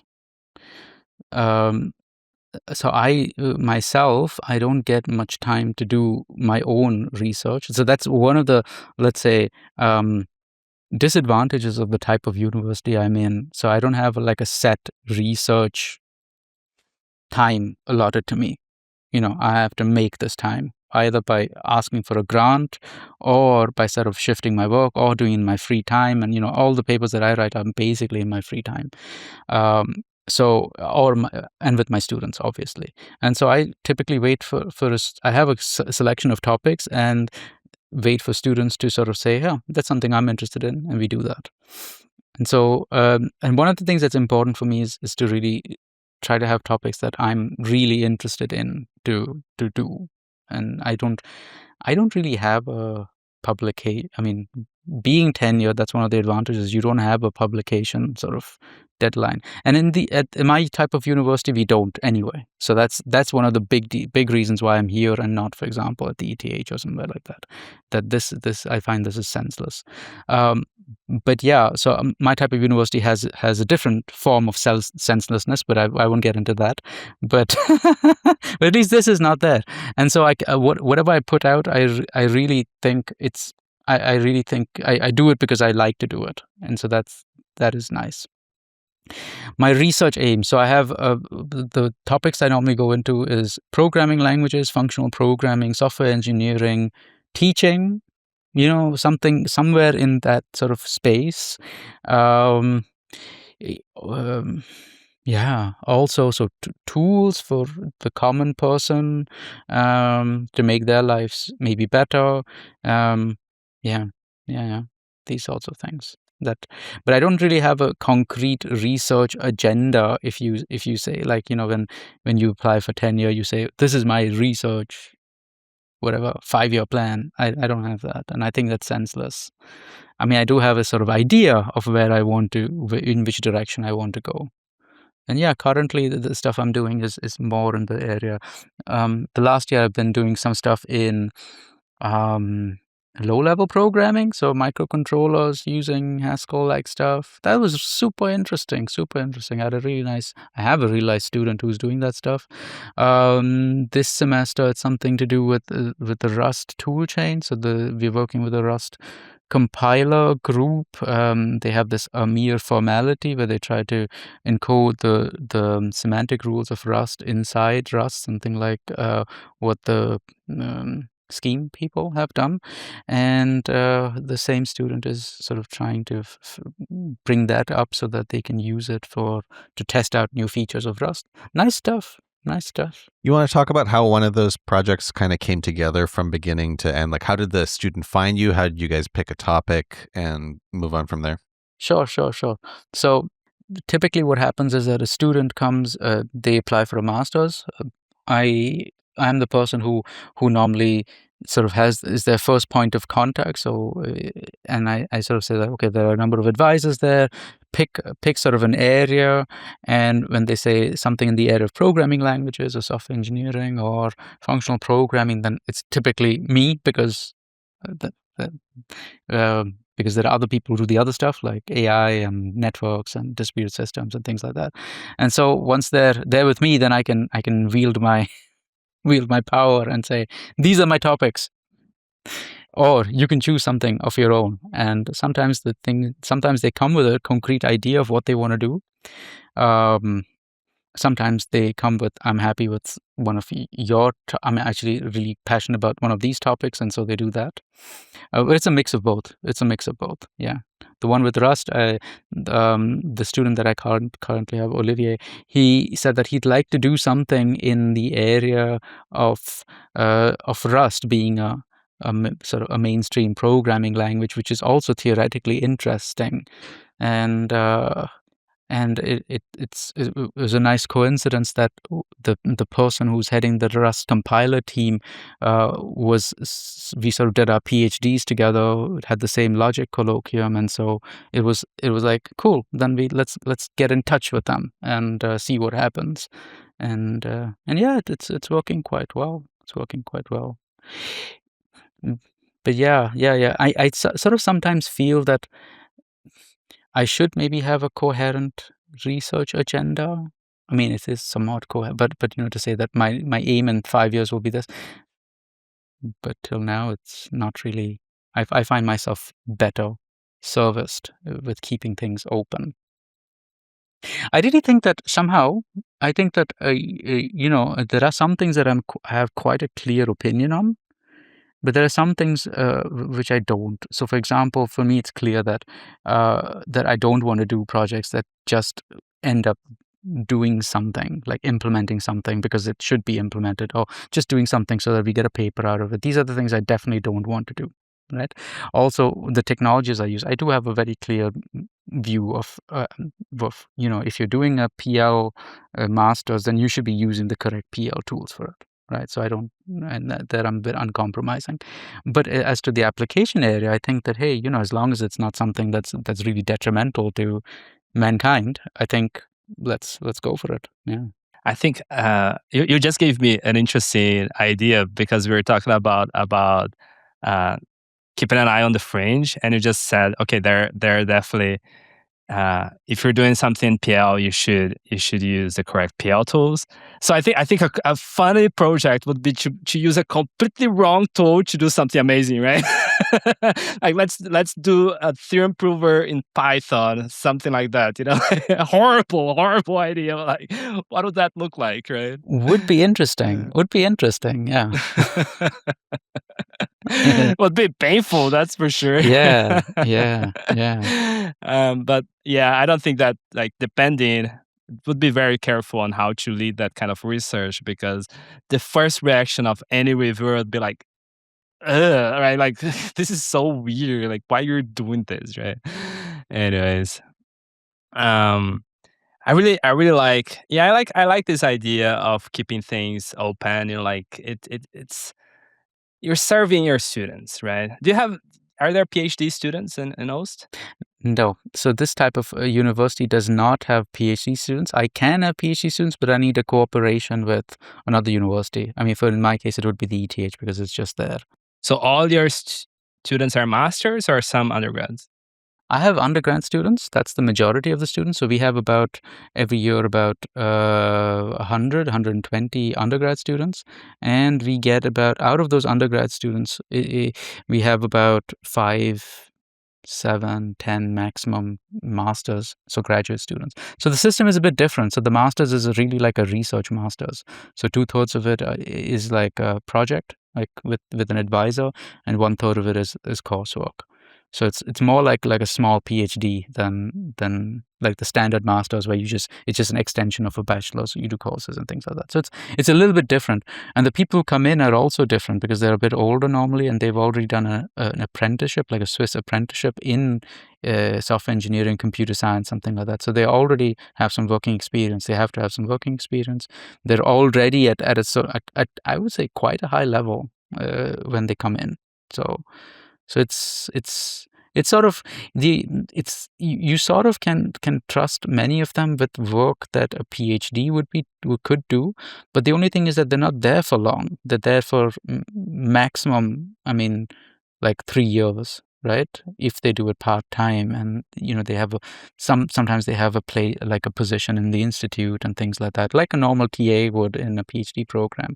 But it's 3 years. I don't know how long PhD programs are now. I guess they're like 5 years, right? So 4, 5, 6, 8. yeah. Depends. yeah. So you were talking about Rust. I think an interesting thing to discuss is it's really blown up in the past couple of years. What do you think accounts for its popularity, and more generally, what is that a recipe that other functional programming Haskell can follow? Yeah, that's very interesting. I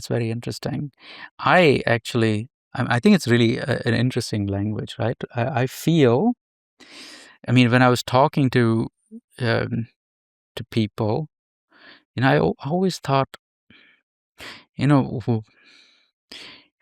so firstly, the first question was, why do you think it's taken off so well? I think that partly it's due to the pain that people have writing low-level code in existing technologies like C, C++.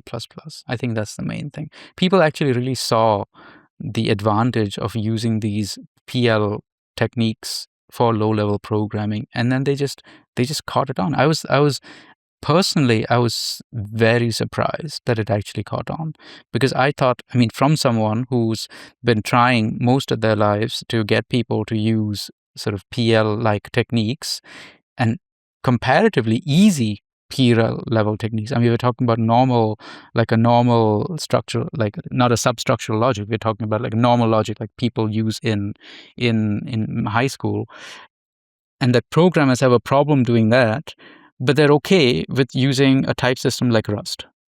That was, like, for me, a paradox. And I really think that it's really because people really see the advantage of it. They don't really see the advantage of the stuff I'm doing or we are doing. I think that's my only conclusion, because I remember even talking to Nico, that's the person in the PL in the Rust compiler group. I was sort of thinking that, hey, I don't know, this logic looks like super complex, and I have my doubts, but it sort of flew, right? I was thinking, but people are willing to deal with a lot of pain if they're motivated. Yeah, so it's kind of about having like a killer app. I think that we're seeing the same thing with Lean. In a way, I feel like Lean is destined to become more popular than Haskell in a weird way, because Haskell, it's this weird intermediate point where it's more reliable than languages, but you can still make mistakes. But Lean has a much clearer value proposition that it's going to be fully correct, and we still have all this great tooling. Is that what it is then? A great application? I think so. I think it's a great application that people actually care about. I think low-level programming, memory safety is things that people really care about, because without it, your program will just segfault, right? And so that's there, and people know how difficult it is to write those type of programs, and I think that's why Rust happened. The thing with Lean, and with correctness in general is somehow, I would love to believe this, but I don't think that it's something that people really care about. I mean, the recent vibe coding stuff just proves it, really, that people don't really care about correctness, unfortunately. I really like your point on the Haskell interlude too, where maybe we should go like Kono and advertise our work towards performance instead of correctness, right? Which is something that you can see a little bit on Rust as well. Like you get this free performance because things are correct, and you can keep the state of your work of your program in your head because it's simpler, right? So PL can make things simpler too. But I have thoughts about Lean. Then I think there are a couple of things that make Lean stand out by a lot compared with Haskell. One of them is that Haskell is a little Frankenstein. It just got a bunch of ideas from a bunch of different places and merged it all together. Historically speaking, like Haskell came out from a lot of lazy languages that were doing like a lot of different researchers doing lazy language together. And, like they came together like, hey, why don't we do one unified language for all of this stuff? And Haskell was born. And another thing, and that like why this is relevant, because this is in the DNA of Haskell, is being this Frankenstein. So you see that very clearly in their language extensions. Like anyone can come up and change Haskell significantly with a language extension, and you have to live with it, right? And every Haskell code base can be significantly different from another one, and can be difficult for someone to come in, right? And do the research there. So I feel like because of these things, and also being lazy, which is basically the only lazy language surviving, makes Haskell adoption a lot harder in many ways. And then comes in Lean, and Lean, I feel like Lean was very, very lucky in some aspects to come in a very particular time and place that, like all of these things were just ripe for Lean adoption in many ways. One of them is, Lean has a unified, like it was one person building Lean. He knows exactly what he wants out of Lean. Okay, now you have Lean Flow, but like the core, the skeleton of Lean is one, right? And it took all of the knowledge and all of the things that like PL got wrong and Theorem Proving got wrong, and they tried to make it right, and make it right in a performant way as well, because Leo is a huge performance hacker, because his actual background is in it's not only that, like before that, his PhD, I believe, was actually in it's not even computer science, it's actually computer engineering, like the engineering side of things, like actually building performance circuits kind of thing. So like performance is really in his backbone, right? He cares about it a lot. And you see that like Lean is actually originally written in C++. Now it's bootstrapped in Lean itself, but parts of it's still in C++. So that's one part, like it has this unified backbone with one person leading the team in the behind. So like there is this philosophy that is clear from the get-go, I would say. And the other thing is that MathLib was huge. So Kevin Buzzard deserves a lot of credit, a lot of credit on why Lean is so popular in my point of view. And then it just broke, how do you say, like it just came through our field and into math with Terence Tao now. So Terence Tao adoption of Lean just it broke the bubble. Like it's out there in the world now. It's in the wild. It's in the news. Everyone is going to pay it. If Terence Tao touches something, it will have attention, especially of mathematicians. So it was lucky in the sense of being in the right place in the right time and being adopted by the right people. It was had all the things. So uh, I think it also proves again Farhad's point where people don't care about correctness because like uh, Brock and Isabelle would be a lot better suited if what mathematicians wanted was correctness. Turns out that's not really what they were looking for when they were choosing a tool, right? They wanted a tool that had good interface, that I'm not entirely sure what they're looking for, really. But usability, like I started learning a little more lean these days, and usability is definitely high up when compared with other tools. Like comparing with OCaml, it's better usability. Compared with Haskell, I have to be honest with you. I still struggle using Stack or Cabal in Haskell. And Lean, you just come in and use Lake, and things just work. I put a lot of work making sure that like things just work out of the box. So I should try it out then. I still haven't gone over the first Hello World sort of things, but yeah. And like they have all these beautiful monads in the standard library as well. So like you'll definitely feel there is thought on what is the right way to be doing things here. So yeah, I'm very surprised and positively surprised with Lean, and I think we should be as a community we should be paying more attention on it for sure. It's beautiful. Anyways, I've been talking too much. I don't usually talk this much when I'm hosting. No, it's cool. I mean, I these are things that interest me, so at least for me, it's okay. Does it make sense, the things that I said then? Yeah, definitely. I mean, I do think that. I mean, I mean, if I really have to, the killer sort of application for Lean. I mean, if it's not correctness, what is it? I don't know.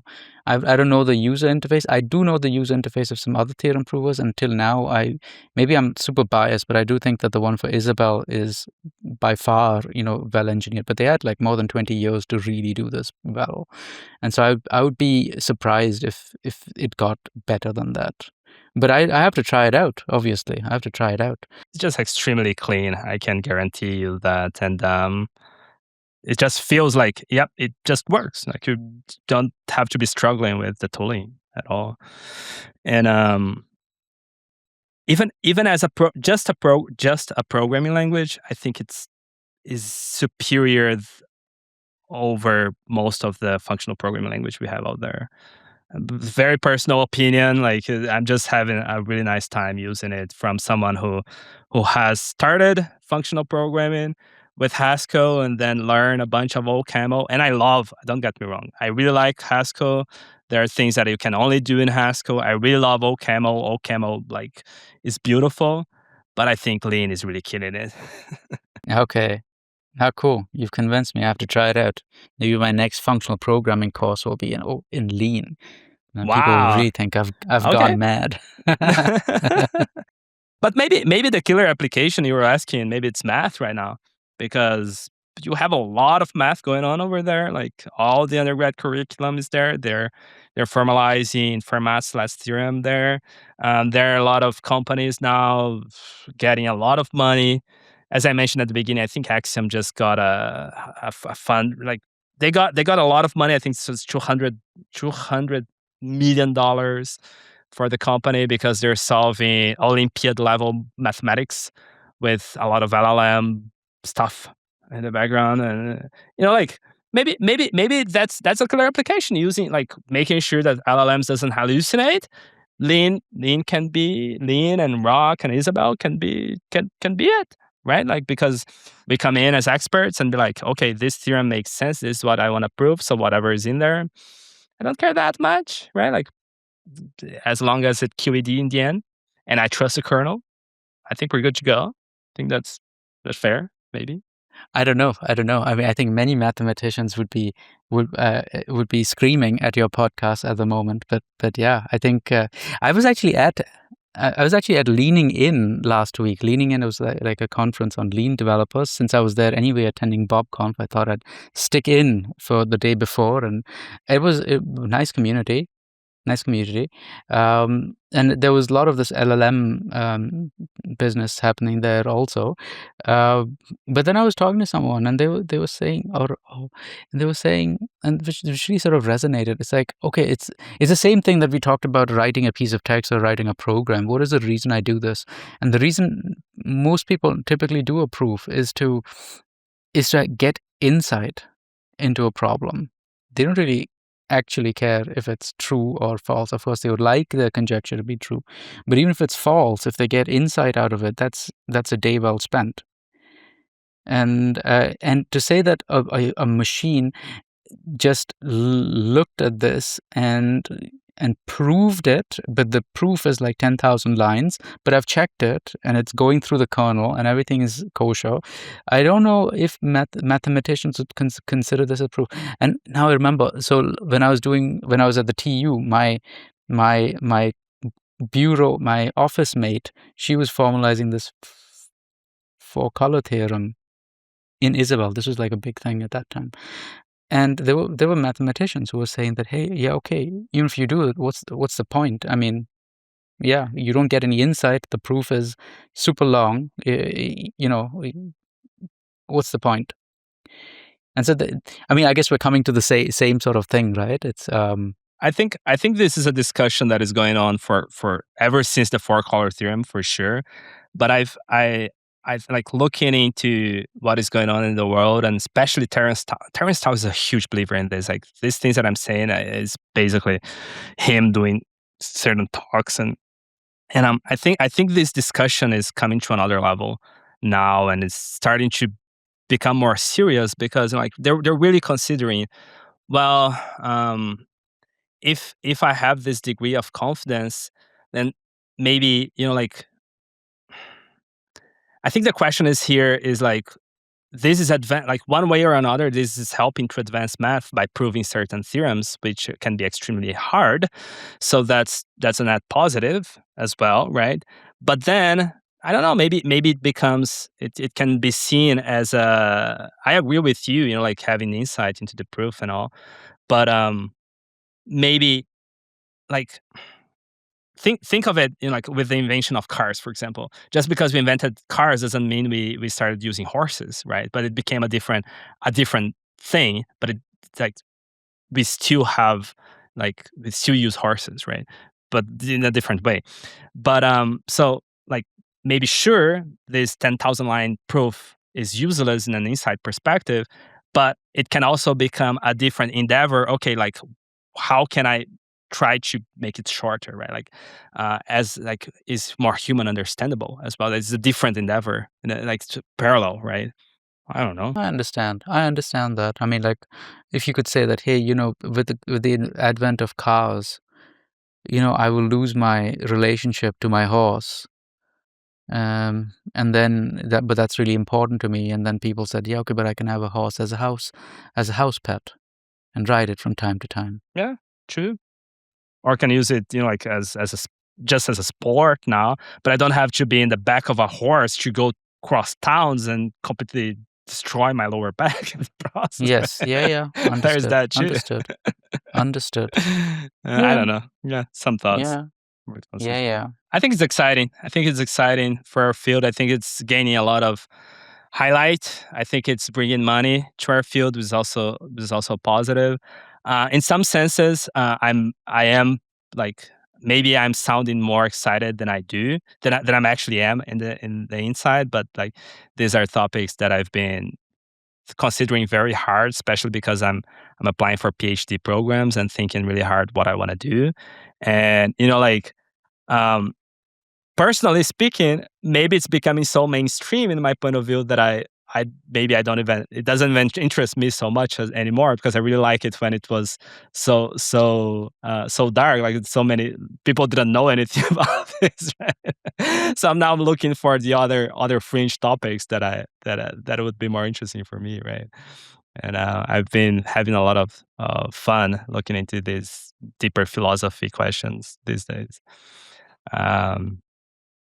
I think we covered all the questions that I had initially, and I think I voiced my opinions more than I that I would No, like that's to. cool. No, that's good. I mean, it's a chat, right? I mean, everyone has it makes it interesting if everyone I says think something. it's I find. because Farhad, you make me very comfortable sharing these things, and yeah. I really consider you a friend, and like and very yeah.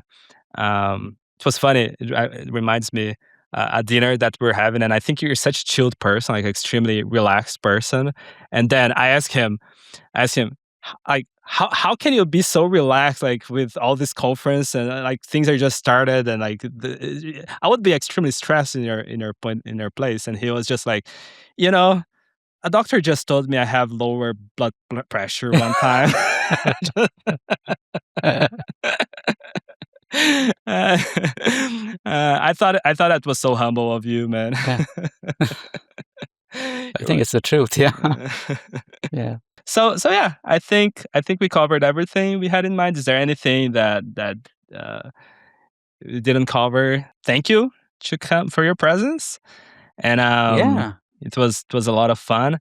And last word is telling everyone, come to Zurihac. It's gonna be a lot of Oh, yeah. fun.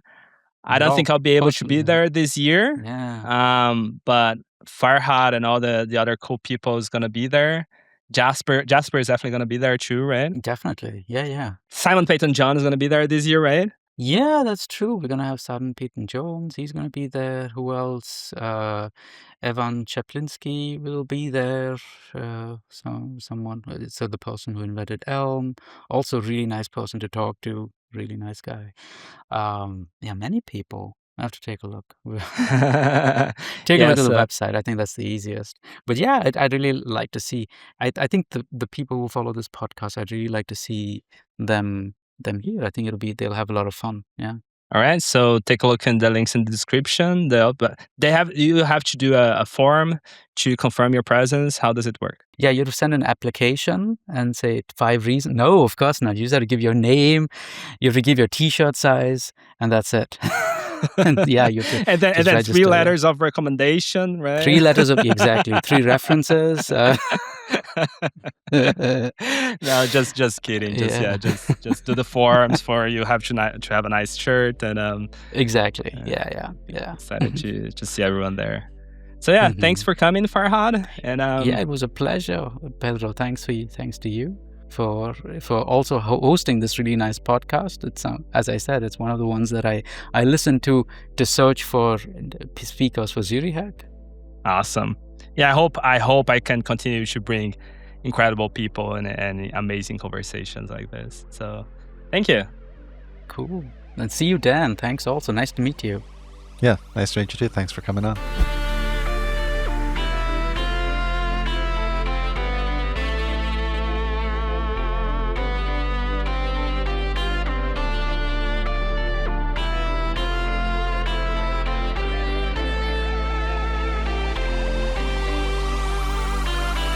I hope you guys enjoyed this episode as much as I did recording. Farhad is super cool. So it was very, very nice to have met him at ICFP 2024. He's such a chilled guy. He's so nice. It's a nice company, you know. I really, really appreciate him. Unfortunately, I will not be able to attend Zurihac this year because finances. Yeah, finances are kind of tough right now. I've been looking for projects, for positions for a little while now and wasn't very lucky. Market is a little weird, as I've talked with Dan last episode. But I think they're going to come out. Been talking with some professors to continue the PhD in Europe, so that's really exciting. Hopefully, soon enough, I'll have something to share with you guys. Let's hope. Let's hope. Anyways, I'm gonna record a new Type Theory Exists episode tomorrow. You know, the Patreon exclusive stuff to talk about. You know, I've been learning a little more of model theory of Tarski's and definability theorem. So the goal like Tarski really wanted to define truth. So it's like, it's a little bit similar to Gödel's incompleteness theorem, or even you could think of it a little bit as like an application of Gödel's incompleteness theorems, where he kind of shows that you cannot define truth. You cannot have the truth predicate inside its own language. So it's you could say it's kind of a variant of the Gödel's incompleteness theorem. You even use a similar idea with Gödel numbering and diagonalization. So I think I'm gonna record an episode talking a little bit about that, because I've been working through the details of that proof, which is really fun, really exciting. Anyway, so if that's, just wanted to share, have a little glimpse of what's going on the other side. If that's something you would be interested, feel free to come and check the Patreon. To get access to the podcast, I ask for like $10 donation a month, which, you know, it's like, what, 2 coffees? You guys can spare 2 coffees. That's fine. Anyways, I think that's what I had to share. And don't forget I'm really excited about that Tony Hart t-shirt. I think my designer, he's the best. He's really cool. So don't forget to check that out. And yeah, I think that's it. See you guys next time. Take care. Drink water. Hug a tree. Pet a cat. Pet a dog. Go for a walk. Enjoy life. Enjoy nature. Life's good.